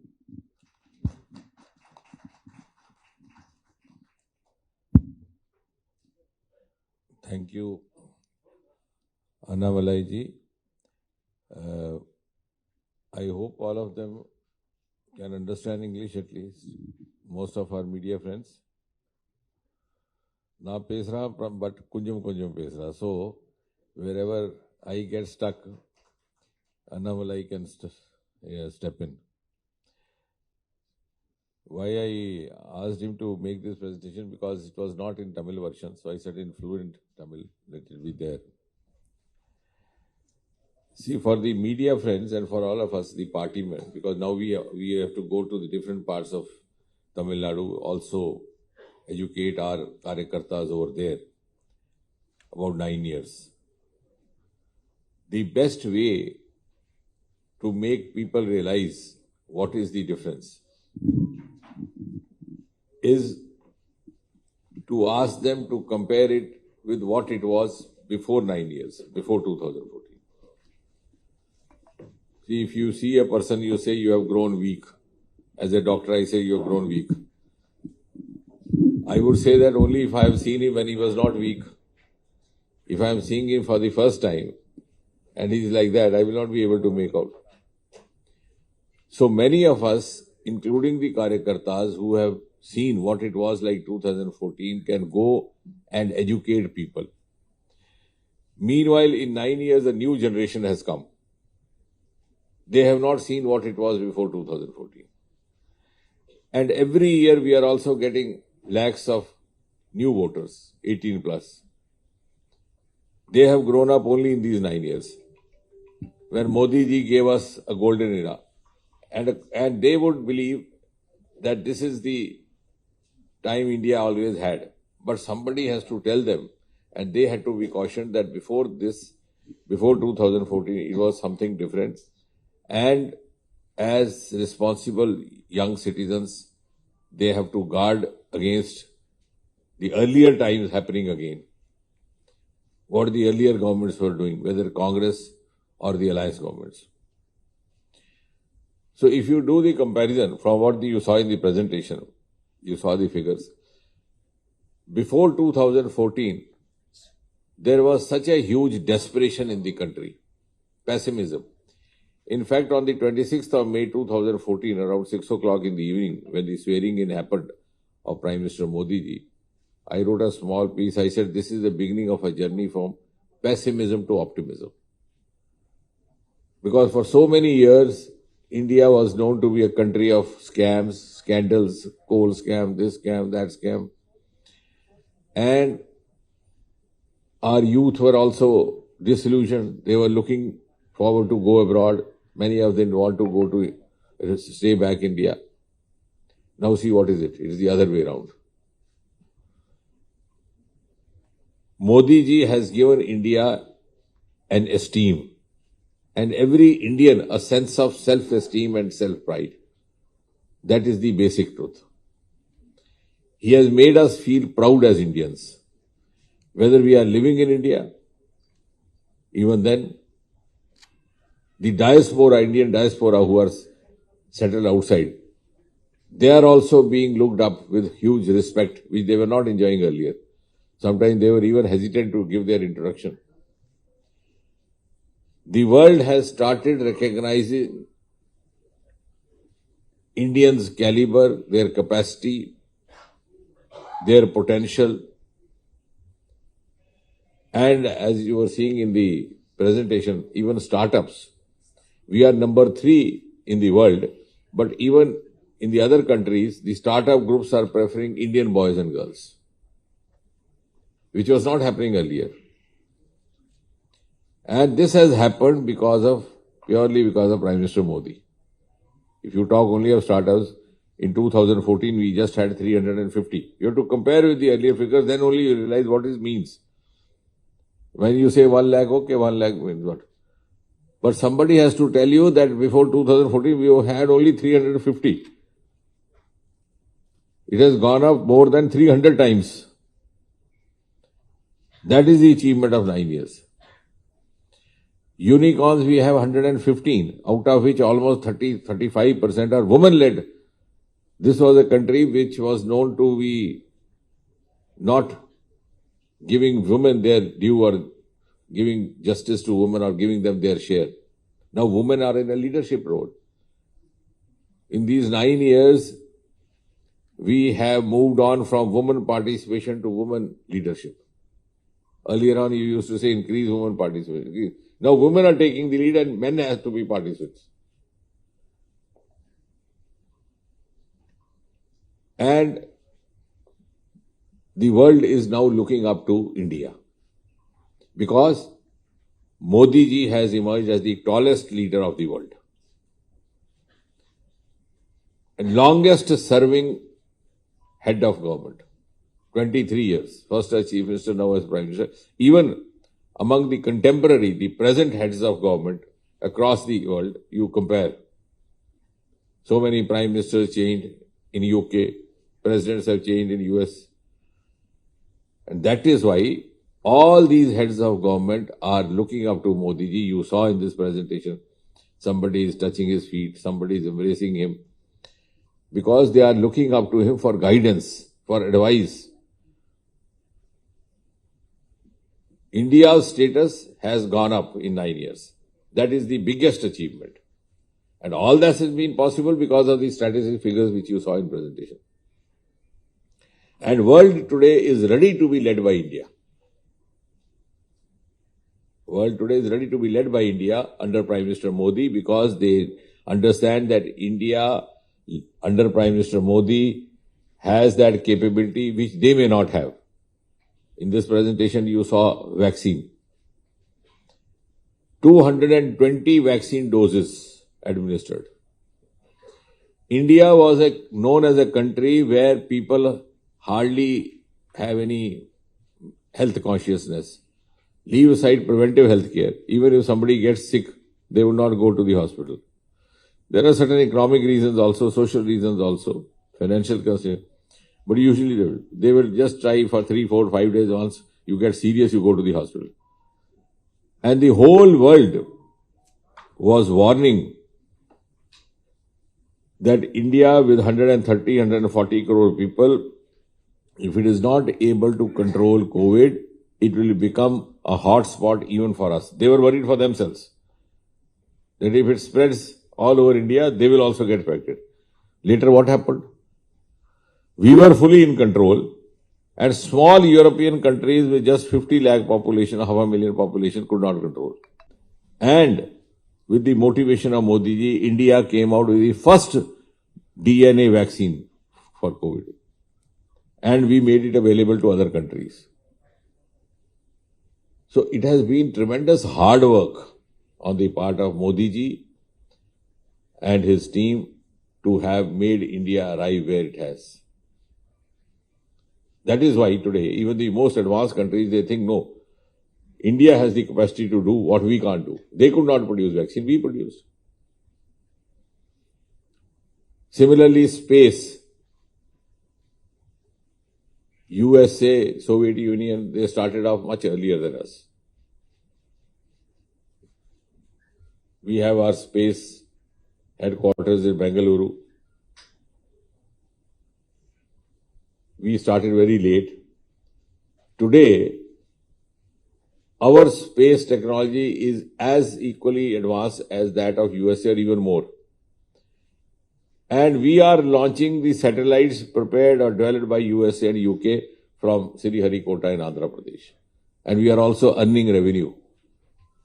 When I was seeing the last figures, about 220 million euros earned by launching of UK satellites. And all this in 9 years. Earlier on, they had only, almost out of this 220, almost 187 million euros earned in these 9 years.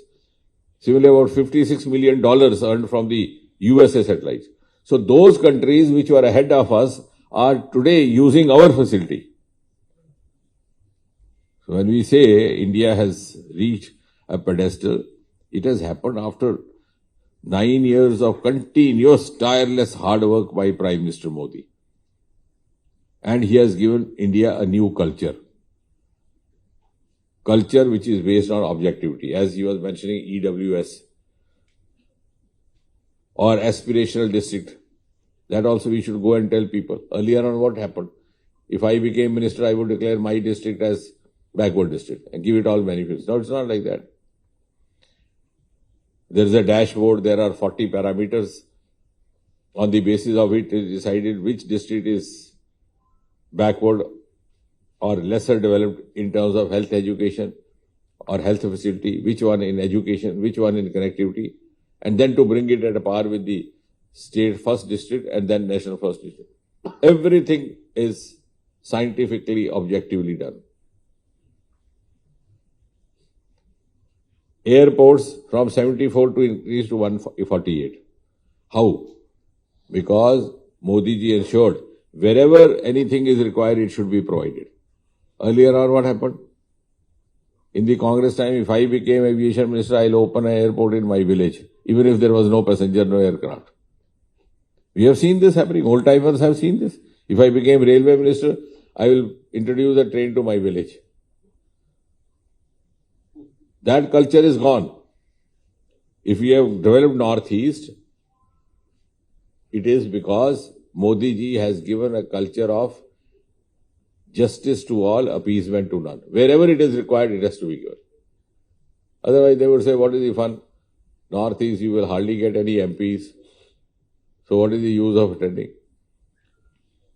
And we must go and tell people, that is the comparison. Before 2014, the Prime Minister of India was himself MP from Northeast, from Assam. But since we did not follow that vote bank culture, similarly, all these reforms brought in by Modi ji are not only governance reforms or developmental reforms, they are also huge social reforms. For example, within 3 months, he issued an order which Annamalai ji, he's been in services, he will appreciate. I think 2014 May the government came, by September there was an order that the documents or certificates will no longer required to be tested by gazetted officer. Such a huge thing. That was a legacy of the British Empire. In villages, wherever we went to class 9, 10 and we were asked to get certificates tested, we didn't know from where to get it tested. It was not simply a governance reform. Modi ji sent out a message, look here, I have the courage to trust my youth. The youth of India are my children, I can trust them. If you are running a family, you do not trust your own son, your daughter, how will you run the family? Such a huge reform. Then within a year, he abolished interviews in the government recruitments. Earlier on, what was happening? We have seen it. We have gone through it. We have been the receiving end of this. A candidate will get 100% written. You would give him 0 in the interview. And somebody whom you want to favor, you give him 100 in interview, even if written is 5 marks, and he gets selected. By doing such favoritism, we were doing such great injustice, not only to the youth, but to the mankind. In fact, to us, it was a sin. We were committing a sin. So this reform has held us back from committing that kind of a sin. Now for women, he was doing this Ujjwala, where 10 crore households were given gas connection. 10 crore means 10 crore families. Gas connection not only means ease of cooking, it also means protection of your health. So these reforms have multiple dimensions. When we started this scheme in my own constituency, we did a beneficiary summit, this Labharti. So usually I don't speak, I ask others to speak. Because if others speak about me, that is more useful in the election, rather I speak about myself. So one young lady came. She said, earlier on I first used to go to fetch the wood for the kitchen. Then whole day I would be blowing into this. It will take me several hours to prepare food. The food would also not remain properly cooked, and I would also get cough. And in the night, I would get a scolding from my mother-in-law. She said, now difference is, in 1 hour my food is ready. My mother-in-law is happy. My cough is gone, and I don't know what to do. So I have now started working in a stitching shop. Second business, alternative business. So I asked her to join Mahila Morcha. She is now a very active member of our Mahila Morcha. Because, see, now what has happened through this example? You have used the energy of this young lady for nation building. That energy was going wasted in the kitchen. And she was also getting ill health. These reforms are going to change the entire scenario in the coming generation. Similarly, toilets. 12 crore female toilets. Gave them name Samman Ghar or Izzat Ghar. Earlier what was happening? Women, many of the villages, parents were not sending girls to school because there was no toilet. I am telling you fact. These we have to tell people. These figures are okay. What you are this you will get all the copies. But how to interpret these figures? What is the implication? What is the spirit behind that? I have myself seen many people will not be sending, or the girl herself will refuse going. Because I can't stay in the school for 8 hours. Boys can go here, there to ease themselves, she can't. And those who went, because of holding back urine, they would get urinary infection, all those things. All those problems these girls were getting. What a huge service. Now, this is not only, I said there are 3 S. I was talking Lucknow. I said the security, also respect, and also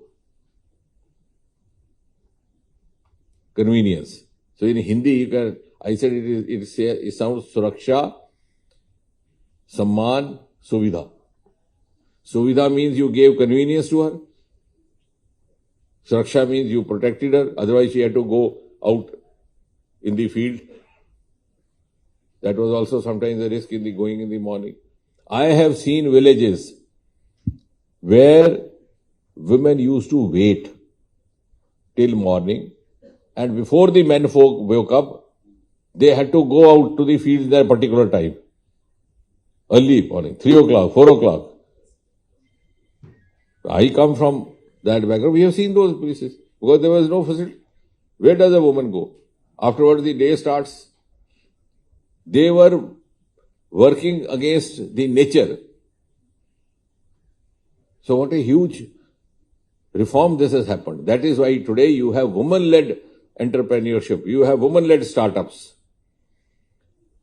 Similarly, Jal Jeevan, this slide showed. I'm just giving you those examples so that where you can give comparison, also tell them what is the spirit. This culture, Modi ji has brought a new culture in this country.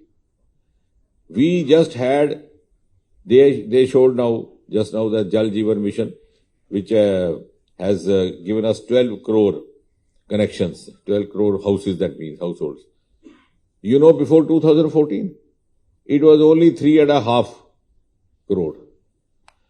3.25, not even 3.5, which means in 70 years, the earlier governments did not bother.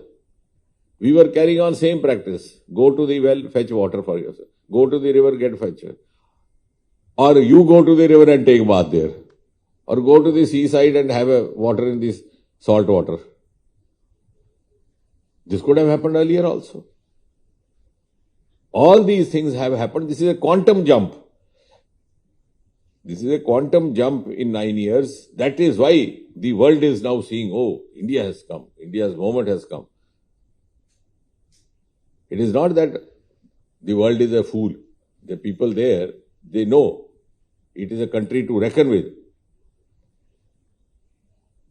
Our medical colleges were 145, now 265 added to that. As the number of colleges allotted in these 9 years are more than those constructed in 70 years.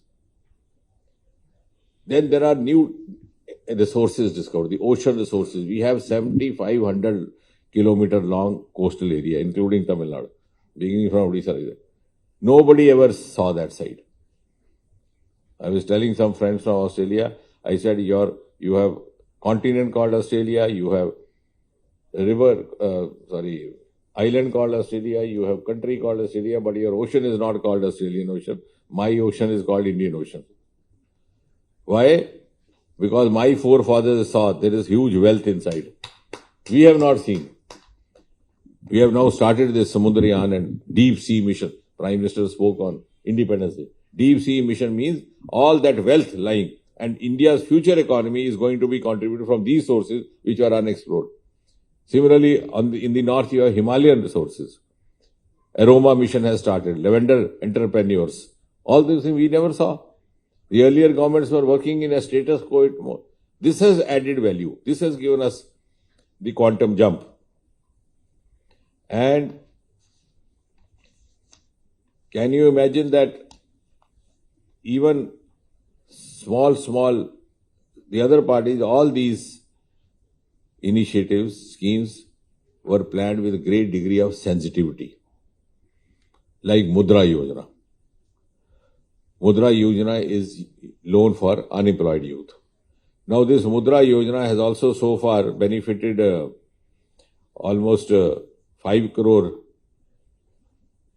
individuals or groups of individuals, and 23 lakh crore has already been distributed. In this Mudra Yojana, an unemployed youth can get loan without mortgage, without guarantee, and for certain amount without interest.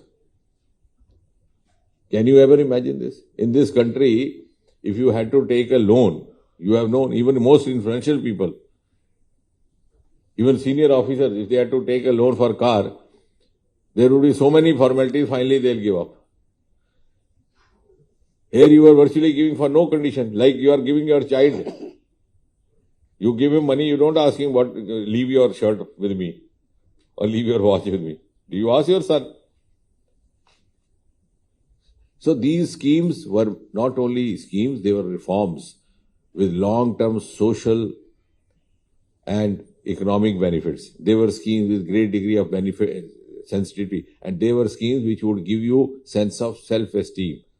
All these woman-oriented schemes, when they feel whether she has gas connection, whether she has toilet facility, she develops a sense of confidence, self-esteem.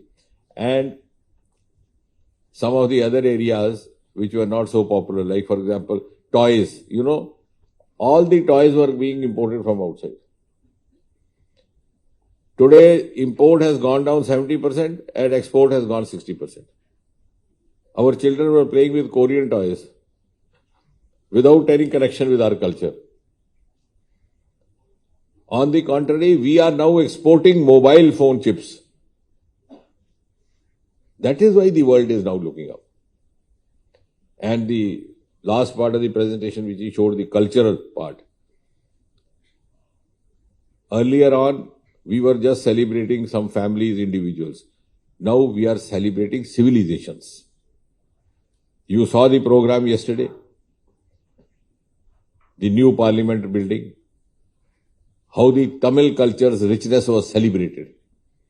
I would say this is celebration of India's diverse civilizations. The beauty of India is that we have more than one civilization. But we were celebrating Western civilization. Whereas the Tamil is the oldest language in the world and one of the oldest civilizations. Yesterday it found its due place in the new Parliament House. Singal and the traditional hymns, traditional prayers being performed while installing it.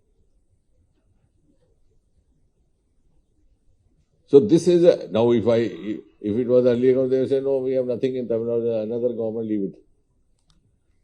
Nobody is doing like that. Similarly, not only Tamil Nadu, see Punjab, this Kartarpur Sahib they showed. This Gurudwara is somewhere in Lahore. From Punjab, if you go to Amritsar, you have been in Amritsar, it's 45 minutes by road. Many of our Sikh brothers, they wanted to go there for their, just to pay obeisance. It is Prime Minister Modi who took up this courage, opened the corridor. So, on the one hand, we were also creating infrastructure success stories, like this highest railway bridge in the world, which, as Annamalai ji rightly said, is part of my constituency. It is 35 meters higher than Eiffel Tower. When I got it sanctioned after a lot of effort, about 7-8 years back, that time the media was not interested. Now everybody talks about it. So I used to keep telling people, nobody would believe that this is going to be highest. Then I came across a French newspaper agency in Delhi. That ma'am came to me. So later when I asked her, ma'am, I believe the highest monument is in your country. She said, yes, of course, Eiffel Tower. I said, we are also creating a monument which is 35 meters high. She got so interested, she sent a team of her media persons there. They prepared a documentary after that. But it's all because Prime Minister Modi has made it possible. So on the one hand, you are having infrastructural monuments. On the other hand, you are also blending it by combining them with your original traditional culture. Now, if you see the new parliamentary building, on the one hand, it has all the cultural symbols. On the other hand, it has the most modern sunlight facility inside the room.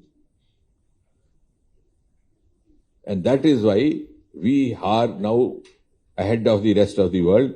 And now we have to plan based on this 9 years of achievement under Prime Minister Modi next 25 years. And particularly, we have to motivate our youth, youngsters who have 25 years more to put in. Many of us may be there, may not be there, but those who are in this age group of 30s, they have the energy, the capacity, and they will celebrate 100 years of India in 2047. And they will have the pride. Look here, we also contributed. As Modi ji gave this five principles, the last one is citizens' duties, citizens' responsibility. So in order to make this happen, each citizen of India will have to contribute. Modi ji is leading a journey. World has acknowledged this journey. World is looking up to us with great awe. Each moment they are seeing, don't know what next will happen in India, where Modi will lead it. Now it is the responsibility of each one of us to contribute to it, not only to make it happen, so that when it actually happens in 2047, we can also tell our children, look here, we also gave some cooperation to Modi. So in a nutshell, since this meeting today was dedicated exclusively to the 9 years of the Modi-led government, how to analyze it, how to make it explain to the people, and what next for us. As I said, and I conclude saying, the world is ready to be led by us. Now we have to ask ourselves, are we ready to lead? Modi ji has emerged as a world leader, but we have to offer our support, our cooperation, so that India remains a world leader for all the times to come.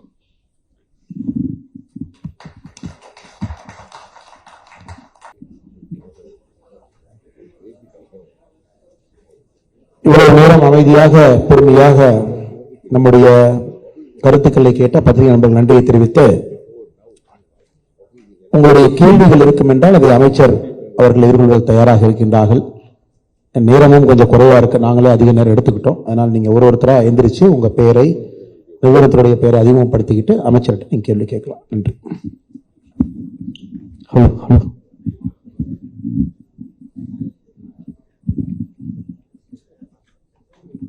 வணக்கம் sir, என்னோட பேர் ஜெரி from Nakkheeran magazine. இந்த Annamalai sir சொன்னாங்க விளையாட்டினுடைய உட்கட்டமைப்பை மேம்படுத்துறதுக்காக Khelo India start பண்ண போறோம்னு சொன்னாங்க. ஆனால் அதுக்கு எங்களுடைய வாழ்த்துக்கள் சார். ஆனால் இப்போ அதில் வீராங்கனைகளுக்கு ஏதுவான ஒரு சூழல் இருக்குதா அப்படின்னா மிகப்பெரிய ஒரு கேள்விக்குறியா இருக்குது. காரணம், டெல்லியில் போராட்டம் நடத்துறாங்க. அந்த போராட்ட காலத்தில் தரதரன்னு இழுத்துட்டு போற காட்சிகளும் நேற்று பார்க்க முடிஞ்சுது. அதை சரி செய்ய முடிஞ்சுதுங்களா? அதுக்கு விசாரணை குழு அமைச்சாங்க, அந்த விசாரணை குழுடைய ஸ்டேட்டஸ் என்னன்னு தெரியல. நான் இதுக்கு பதில் சொல்றேங்கண்ணா. அமைச்சர் குறிப்பாக இந்த மோடிஜி அரசனுடைய 9 ஆண்டு கால சாதனைகள் எல்லாம் பதில் சொல்றாங்க. நான் பதில் சொல்றேன். அண்ணா இப்ப ஜீவன் உட்காந்துங்க. இப்ப நம்முடைய நிறுவனத்துல நம்முடைய சகோதரி பணிபுரிகிறாங்க. நாளைக்கு காலையில் சகோதரி அண்ணாமலையின் மீது ஜே மீது ஒரு குற்றச்சாட்டு வைக்கிறாங்க. சகோதரி வைக்கிற குற்றச்சாட்டுல முதல் கண்டிஷன் என்ன போடுறாங்கன்னா, இதை நான் குற்றச்சாட்டு வைத்தவுடன், கம்ப்ளைண்ட் கொடுத்தவுடன் நீங்க ஜேவியோ அண்ணாமலையோ அரெஸ்ட் பண்ணாதான் அடுத்த விஷயங்கள்லாம் பேசுவேன்னு அந்த சகோதரி சொல்றாங்கன்னு இமேஜின் பண்ணலாம். அப்புறம் நாட்டில் சட்டத்திட்டம், ரூல் ஆஃப் லா அப்படிங்கிறது என்ன ஆகும்? உதாரணத்துக்கு நாளைக்கு உங்க மேலே ஒருத்தர் குற்றச்சாட்டு வைக்கலாம், எம்எல்ஏ வைக்கலாம், அரங்கத்தில் இருக்கிற யாரு மேலேயும் வைக்கலாம். ஆனா அவங்க ஃபர்ஸ்ட் கண்டிஷன் போடுறாங்கன்னு இமேஜின் பண்ணலாம். நான் குற்றச்சாட்டு வைத்தவுடன் நீங்க அரெஸ்ட் பண்ணணும், நீங்க அரெஸ்ட் பண்ணாதான் நான் அடுத்த கட்ட பேச்சுவார்த்தையை நடத்துவேன் என்று சொன்னால், இந்தியாவில் சட்டத்திட்டம் என்பது என்ன, ரூல் ஆஃப் லா அப்படிங்கிறது என்னங்கன்னா, ஒரு சட்டத்திட்டமும் ரூல் ஆஃப் லா என்ன சொல்லுதுன்னா, யாருக்கு வேண்டுமானாலும் இந்தியாவில் கம்ப்ளைண்ட் கொடுப்பதற்கு உரிமை இருக்கு. அது ஒரு ப்ராசஸ்ல போகும். ஒரு பிரிலிமினரி எவிடன்ஸ் இருக்கு, இன்வெஸ்டிகேஷன் பண்ணிட்டாங்க, ஒருத்தர் தவறு பண்ணிருக்காங்க, அரெஸ்ட் பண்றாங்க. 99.9% எஃப்ஐஆர்ல அரெஸ்ட் பண்ண மாட்டாங்க. அது இன்வெஸ்டிகேஷன் ப்ராசஸ்ல, உதாரணத்துக்கு சிபிஐ எடுத்தீங்கன்னா சார்ஜ் ஷீட் போடும்போது அரெஸ்டே பண்ணுவாங்க. தமிழ்நாட்டில் 2G ஸ்கேம் உட்பட யாரையும் சிபிஐ முதல் தகவல் அறிக்கை பதிவு பண்ண உடனே அரெஸ்ட் பண்ண. உதாரணத்துக்கு என்னையும் பார்த்தீங்கன்னா நான் இன்னைக்கு திமுக அமைச்சர்கள் மீது பல ஊழல் குற்றச்சாட்டுகளை வச்சிருக்கேன். ஆனா நான் மைக் எடுத்தீங்களா, நான் ஊழல் குற்றச்சாட்டு வச்சுட்டேன், நானும் ஒரு பெரிய ஆள் தான், நானும் இந்த நாட்டில் முக்கியமான பிரச்சனை, ஊழல் குற்றச்சாட்டுக்கு வச்சதுக்காக நீங்க வந்து இவரை அரெஸ்ட் பண்ணா தான் அண்ணாமலை பேசுவான்னா நாளைக்கு உங்களுக்கும் பாதுகாப்பு இருக்காது, எனக்கும் பாதுகாப்பு இருக்காது. வைக்கக்கூடிய குற்றச்சாட்டை யாரும் மறுக்கவில்லை. சுப்ரீம் கோர்ட்டில் இருந்து அதுக்கு ஒரு கமிட்டி போட்டிருக்காங்க, அது டெல்லி ஹைகோர்ட்லயும் ரிட் பெட்டிஷன் அதுக்கு ஒரு கமிட்டி போட்டிருக்காங்க. குற்றச்சாட்டை யாரும் மறுக்கல. ஆனா என்னுடைய முதல் கண்டிஷன் அரெஸ்ட் பண்ணாதான் நான் பேசுவேன்னு சொல்லுகின்ற கருத்தை யாரும் ஏற்றுக்கொள்ள முடியாதுங்க. அவங்க 7 அம்ச டிமாண்ட கொடுத்திருக்காங்க. 7 பாயிண்ட் டிமாண்ட். 7 பாயிண்ட் டிமாண்ட்ல முதல் டிமாண்டே வந்து அந்த பர்டிகுலர் மனுஷனை நீங்க அரெஸ்ட் பண்ணாதான் அடுத்த 6 டிமாண்டும் பேசுவோம் என்று சொல்வதை ஏற்றுக்கொள்ள முடியாது. இதே வீராங்கனைய இத்தனை காலமாக யாரும் கௌரவம் கொடுக்காதப்ப பிரதமர் அவர்கள் தன்னுடைய இல்லத்திற்கு அழைத்து அவர்களுக்கு மரியாதை கொடுத்து அந்த சகோதரியை பாராட்டி இந்தியாவிற்கு பெருமை சேர்த்ததற்காக நாட்டு மக்களுக்கு முன்னாடி நம்ம பிரதமர் தான் பாராட்டினார். அதனால இதுல வந்து ஒரு சட்ட திட்டத்துக்கு உட்பட்டு தான் நீங்கள் நான் இருக்கணும்.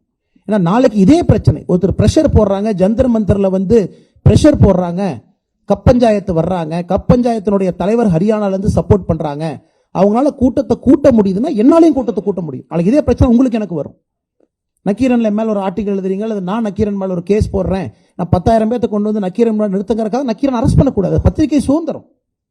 சொல்றது புரியுது இல்லைங்கண்ணா? அதனால தயவு செஞ்சு அதை கொஞ்சம் டிஃபரன்ஷியேட் பண்ணி பார்க்கணும். நாளைக்கு அந்த சகோதரி ஒரு எவிடன்ஸை பத்திரிகை முன்னாடி ரிலீஸ் பண்றாங்கன்னா நாங்கள் கடமைப்பட்டிருக்கின்றோம். டெல்லி போலீஸ் கடமைப்பட்டிருக்கு. எவிடன்ஸ் கொடுக்கல, மியர் அலிகேஷன். அரசு வந்து எஃப்ஐஆர் பதிவு பண்ணிட்டாங்க, கமிட்டி போட்டுட்டாங்க, டைம் பவுண்ட் இன்வெஸ்டிகேஷன் பண்றேன்னு சொல்றாங்க. ஆனா நீங்க அரெஸ்ட் பண்ணாம இந்த இடத்த விட்டு போக மாட்டேன்னு சொல்றது நியாயமான்னு நீங்களே கேளுங்க ஜெயண்ணா. ஓ, பிரிஜ் பூஷன் எம்பி அவர்கள் மீது கட்சி சார்ந்த ஏதாவது நடவடிக்கைகள் எடுக்கப்பட்டிருக்கா? அது என்ன ஸ்டேட்டஸ்ல இருக்கு sir? We will try to confine more to 9 years. அமைச்சர் அவர்கள் சொல்வது நான் இங்க இருக்கின்றேன், நீங்க இருக்கிறீங்க, எல்லாம் தொடர்ந்து பேசலாம். இன்னைக்கு அமைச்சர் அவர்கள் தினமும் நமக்கு கிடைக்க போறது கிடையாது. 9 ஆண்டுகள் சாதனையை பேசுவதற்காக இங்க இருக்கின்றோம். இது சம்பந்தமாக உங்களுடைய கேள்விகள் அமைச்சர் எதிர்கொள்வதற்கு தயாரா இருக்கார். மிச்ச கேள்வி நாங்க இருக்கோம், நாங்க உங்ககிட்ட பேசுறோம். 15 எய்ம்ஸ் கொண்டு வந்ததா சொன்னீங்க. அதுல தமிழகத்துல மதுரையோட எய்ம்ஸ் எப்போ வரும் சார்? அதோட ஸ்டேட்டஸ் என்ன sir? 2026 March. But we will try to get it expedited. Otherwise the target is 2026. But our team and the party is trying to push it a little faster. We'll try with that. The state government also has to cooperate in that. பிப்ரவரி வரைக்குமே வந்து 23.5 கோடி ரூபாய் மட்டும்தான் நிதி ஒதுக்கீடு செய்யப்பட்டதா இருக்குது. அதை பத்தி சொல்லுங்க sir. Which one is it? அந்த நிதி போதுமானதா இருக்குமா?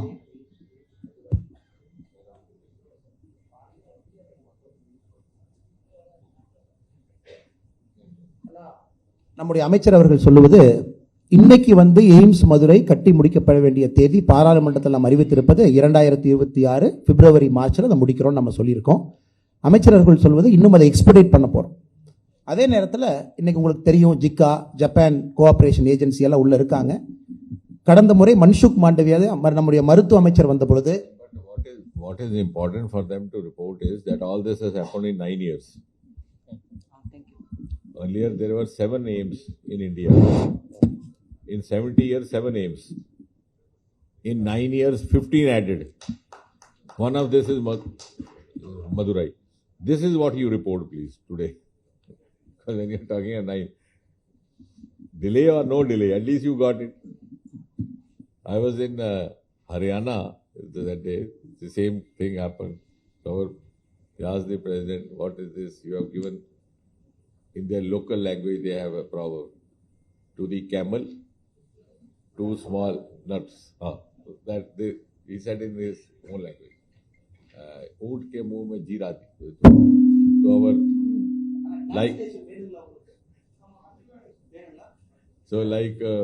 our Annamalai ji is dynamic. Immediately started explaining. Look at this is this. So I intervened. I said, tell him, at least somebody gave something. Earlier nobody was giving. So what we are here to discuss and understand is that 70 years we didn't get this. Now we are getting it. So this is all centrally funded medical colleges. Centrally funded aims. This is because Modi ji has given high priority to health sector. Yeah. Good afternoon, sir. I'm MG Menon here. I'm from Kodambakam Times paper. Sir, after September 30, will you be introducing the higher denomination notes? Any chances of there? I don't think I have to answer that. That is for the finance minister. She was to come here today. Incidentally, she has not come. You can keep this question there. But these are, I don't think these are the issues discussed in public domain. And moreover, today we are talking mostly in the terms of 9 years, because otherwise the subject will get diluted. So you are celebrating this 9 years as for the 1 month. Can we take as BJP is starting its campaign for the election 2014 by this way? See, one thing, what Modi ji has taught us, this also in 9 years, we have to go and tell people that do what is required without consideration of vote. Now he was talking of Northeast. You know, there is a state, I'll give you one example, called Mizoram. Population is 9 lakh or 10 lakh, not even. It is just like, not even Adyar's, less than Adyar. What is Adyar's population? 15 lakh. So, lesser population than Adyar. And one MP elected from there. That too not this party. About 6-7 years back, Israel said they have a technology to set up citrus fruit park, specialized fruit park citrus. So we asked them which is the best place. They said Mizoram. Immediately, not even a second or second, they were allowed to take. Now, if we had this election in mind, then that would not have been the right place. They would have thought of some other place. So I think Modi ji has tried to introduce, that is why, a new political culture also, that you do where it is required. Later on, let the people decide. And people have now decided that they have no better option than Modi ji. Annamalai sir, in the 1 month, எப்படி நீங்க கொண்டு போறீங்க இந்த campaign for Annamalai mass? They will prepare a roster and they will move all over the state. Okay. District wise அது மாதிரி. Sometimes you can brief them about the 1 month programs. Okay.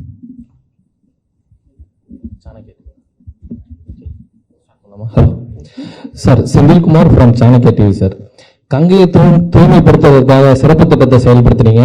அது மாதிரி காவிரியை சுத்தப்படுத்துறதுக்கு தூய்மையான சிறப்பு திட்டம் ஏதாவது செயல்படுத்த போறீங்களா?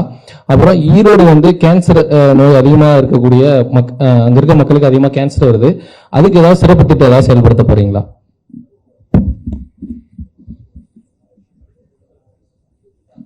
I think this process has started one after the other. All the other rivers and other, wherever it is required, it will be taken up. There is a separate plan for this. Not only it will confined only to Ganga. Even in my own constituency, there is a river called Devika, which is considered to be the elder sister of Ganga by mythology. They say if you do the last rituals there, you need not go to Haridwar. So there also they have started clearing. So they are taking it up one by one. Sir வணக்கம். Sir வணக்கம். Rajavel Dinamalar.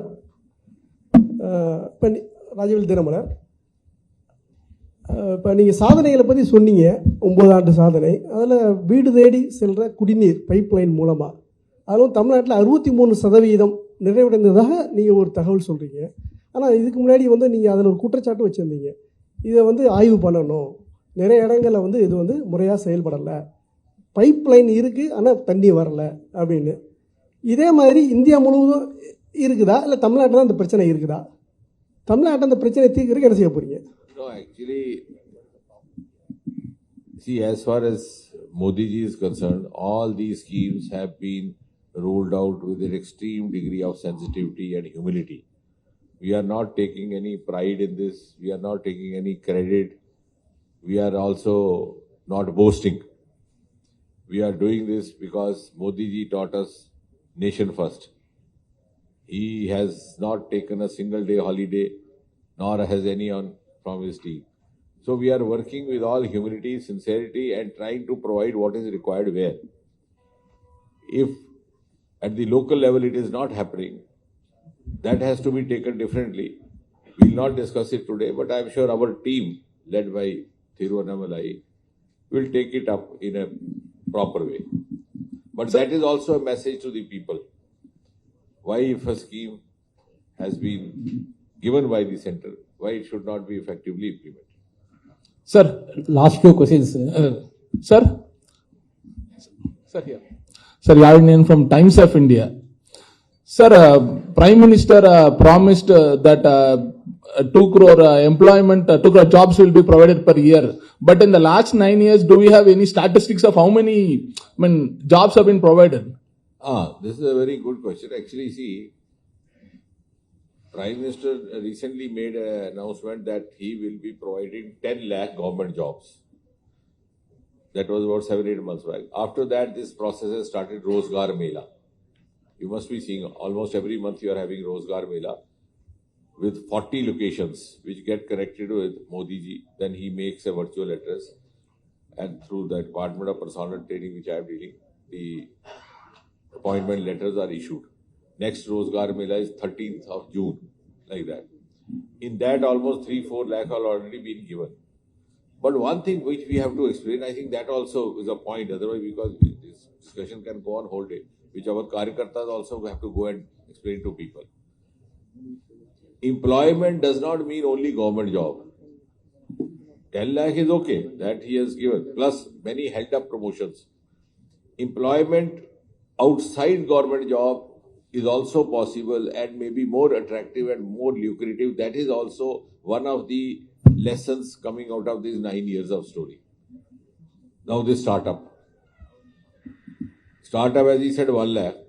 These startups are making much more than the government job. Recently, I started a mission, this lavender cultivation, agri-tech startup. 3 boys from Bangalore, they left their job, 2 B.Tech and 1 MBA. Because they said small bottle of perfume is selling for 15,000, why should we be slogging here for the company? Similarly, now problem is we have to educate people, also parents, and give them awareness. I have started a process of holding these startup expos, and now I am telling them that you get the parents also whenever you are getting the children to visit. And I made some I also arranged some interaction between class 12, between class 12 children and who were seeking engineering, who were trying for engineering college, NIT. I made them sit with some young startup boys. There was one startup boy who had done his engineering. He had started he was preparing some AI-driven, some gadget. So I asked him, I said, if you had gone for a government job, what would you get? He said, sir, maybe beginning ad hoc junior engineer or something, some 30,000, 18,000 like that. I said, now what are you doing? He said, sir, about 80,000 turnover per month. And because of COVID, it has come down, otherwise 1 lakh. So I told these boys, I said, now you are preparing for engineering. Now you have to go home and think.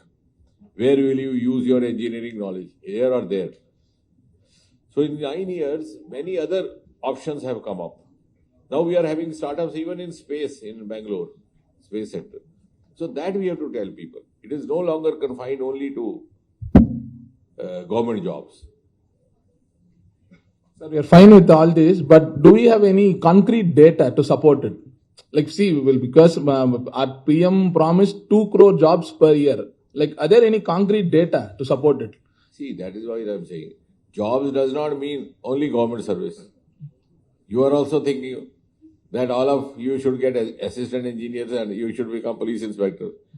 Jobs means livelihood jobs. These are all jobs. All these alternate options outside government sector also, if you put it, will be more than 2 crore. Sir, you spoke high of the new airports. Okay. But in the out of last 6 airports, all have been handed over only to one person, only to one business conglomerate, that is Adani. Is the Modi government favoring a specific person? Because his rank in all India, throughout the global richness rank, his rank rose to 609 from 2-3 now. So I will have so is it not an example of crony capitalism? I will have to study your statistics. No, this is a worldwide statistics available. See, we are not getting into that because this is, as I said, this press meet is dedicated to 9 years. So I'm also speaking about 9 years, sir. And in 9 years, you have to, if the airport condition has increased, we should celebrate that. Otherwise, there is a due process of law which is followed. So there is no question of questioning. In India, anybody has the option. After all, some due diligence and due course of procedure has been followed in everything that is done. Sir one sir 2000 ரூபாய் note வந்து கொண்டு வரப்பட்டதான முக்கியமான காரணம் ஊழலை குறைப்பதற்காக. ஆனால் தற்போது அச்சடிக்கப்படுவதும் நிறுத்தி வைக்கப்பட்டுள்ளது. இந்த 9 ஆண்டு கால ஆட்சி காலத்தில் நீங்கள் வெற்றி சாதனைகளை திரையிடப்பட்டீர்கள். இதை மட்டும் ஏன் திரையிடப்படாமல் நிறுத்தி வைக்கப்பட்டது ஏன்?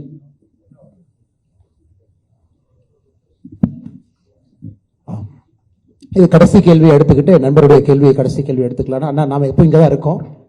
நம்முடைய பிரஸ் மீட் வேற மாதிரி போகும். இது வந்து அமைச்சர் இருக்கிறனால இது ஒரு மாதிரி போகும். உங்களுக்கு தெரியும், it is systematic press meet. But உங்க எல்லா கேள்விகளுக்கும் நாளைக்கு நாங்க பதில் சொல்றோம். You have come prepared from home with a subject. The subject here is different. Like you prepare guest paper for exam. You have read that question. Now the question paper is different. You start writing what you have read. So please remember the subject today is 9 years of the government led by Modi. So don't ask the questions on the subject which you have read and come. Okay அண்ணா, உங்களுடைய எல்லா கேள்விகளுமே அமைச்சரை பொறுத்தவரை இது ஒரு அதிகாரப்பூர்வமான press meet. 9 ஆண்டு மோடிஜியினுடைய சாதனை ஆட்சியை பத்தி பேசுறோம். மேபி நாளை நம்ம சந்திப்போம் மறுபடியும். உங்களுடைய எல்லா கேள்விகள் நம்ம டைம்ஸ் ஆஃப் இந்தியாவுங்க நீங்க கேட்ட கேள்வி அனைத்தையும் நாங்கள் இதற்கு பதில் சொல்லுகின்றோம். இன்னைக்கு நம்முடைய பிரசன்டேஷன், நம்முடைய டேட்டா, நாங்க உங்கள்கிட்ட அன்பான வைக்கக்கூடிய வேண்டுகோள் என்பது ஒரு ஓப்பன் மைண்ட்ல கம்பேர் பண்ணி பாருங்க. இப்ப இருக்கக்கூடிய டேட்டாவும் அதற்கு முன்பு இருக்கக்கூடிய டேட்டாவும் டூ அ கம்பேரிசன். அமைச்சர் பேசும்போது சொன்னாங்க ஒரு ஸ்பிரிட்ல பாருங்க. What is the spirit behind that scheme? இந்த ஸ்கீம்னுடைய லார்ஜர் கான்சியஸ்னஸ் என்ன அப்படின்னு நம்ம ஷில்பா நாயர் அவங்க இந்தியா டுடே நீங்க கேளுங்க. இப்போ மைக் உங்களுக்கு. But is it, I hope not on the subject that you have studied this morning. No, you, while speaking out or listing out the achievements, one achievement was the Modi government brought in a new era in sports. Yet we are seeing our national heroes who won medals for the country being dragged on the roads in the national capital on the day when a new parliament is being inaugurated. That is a different issue. Will you deny that sports has got a kind of a boost in these 9 years which had not seen earlier? So don't mix up one thing with the other. No, that is different. Okay. And sir, what about the June 12 meeting of opposition parties in Patna? That you should ask opposition parties. We are ruling party. But do you think anti-BJP coalition will take shape, sir? I want some headline for India Today so that you get I'm not going to give you. வந்திருக்கக்கூடிய பத்திரிகை நண்பர் அனைவருக்கும் எங்களுடைய நன்றியை தெரிவித்து சகோதரர்களே, நாளை உங்களை சந்திக்கின்றோம். நம்முடைய அலுவலகத்துல நம்ம அனைத்து கேள்விகளையும் நாங்கள் எதிர்கொள்றோம். இன்னைக்கு நீங்கள் இங்க வந்து மோடிஜியினுடைய 9 ஆண்டு கால இந்த ஆட்சி ஏற்படுத்தக்கூடிய மாற்றத்தை நீங்கள் பார்த்திருக்கின்றீர்கள்.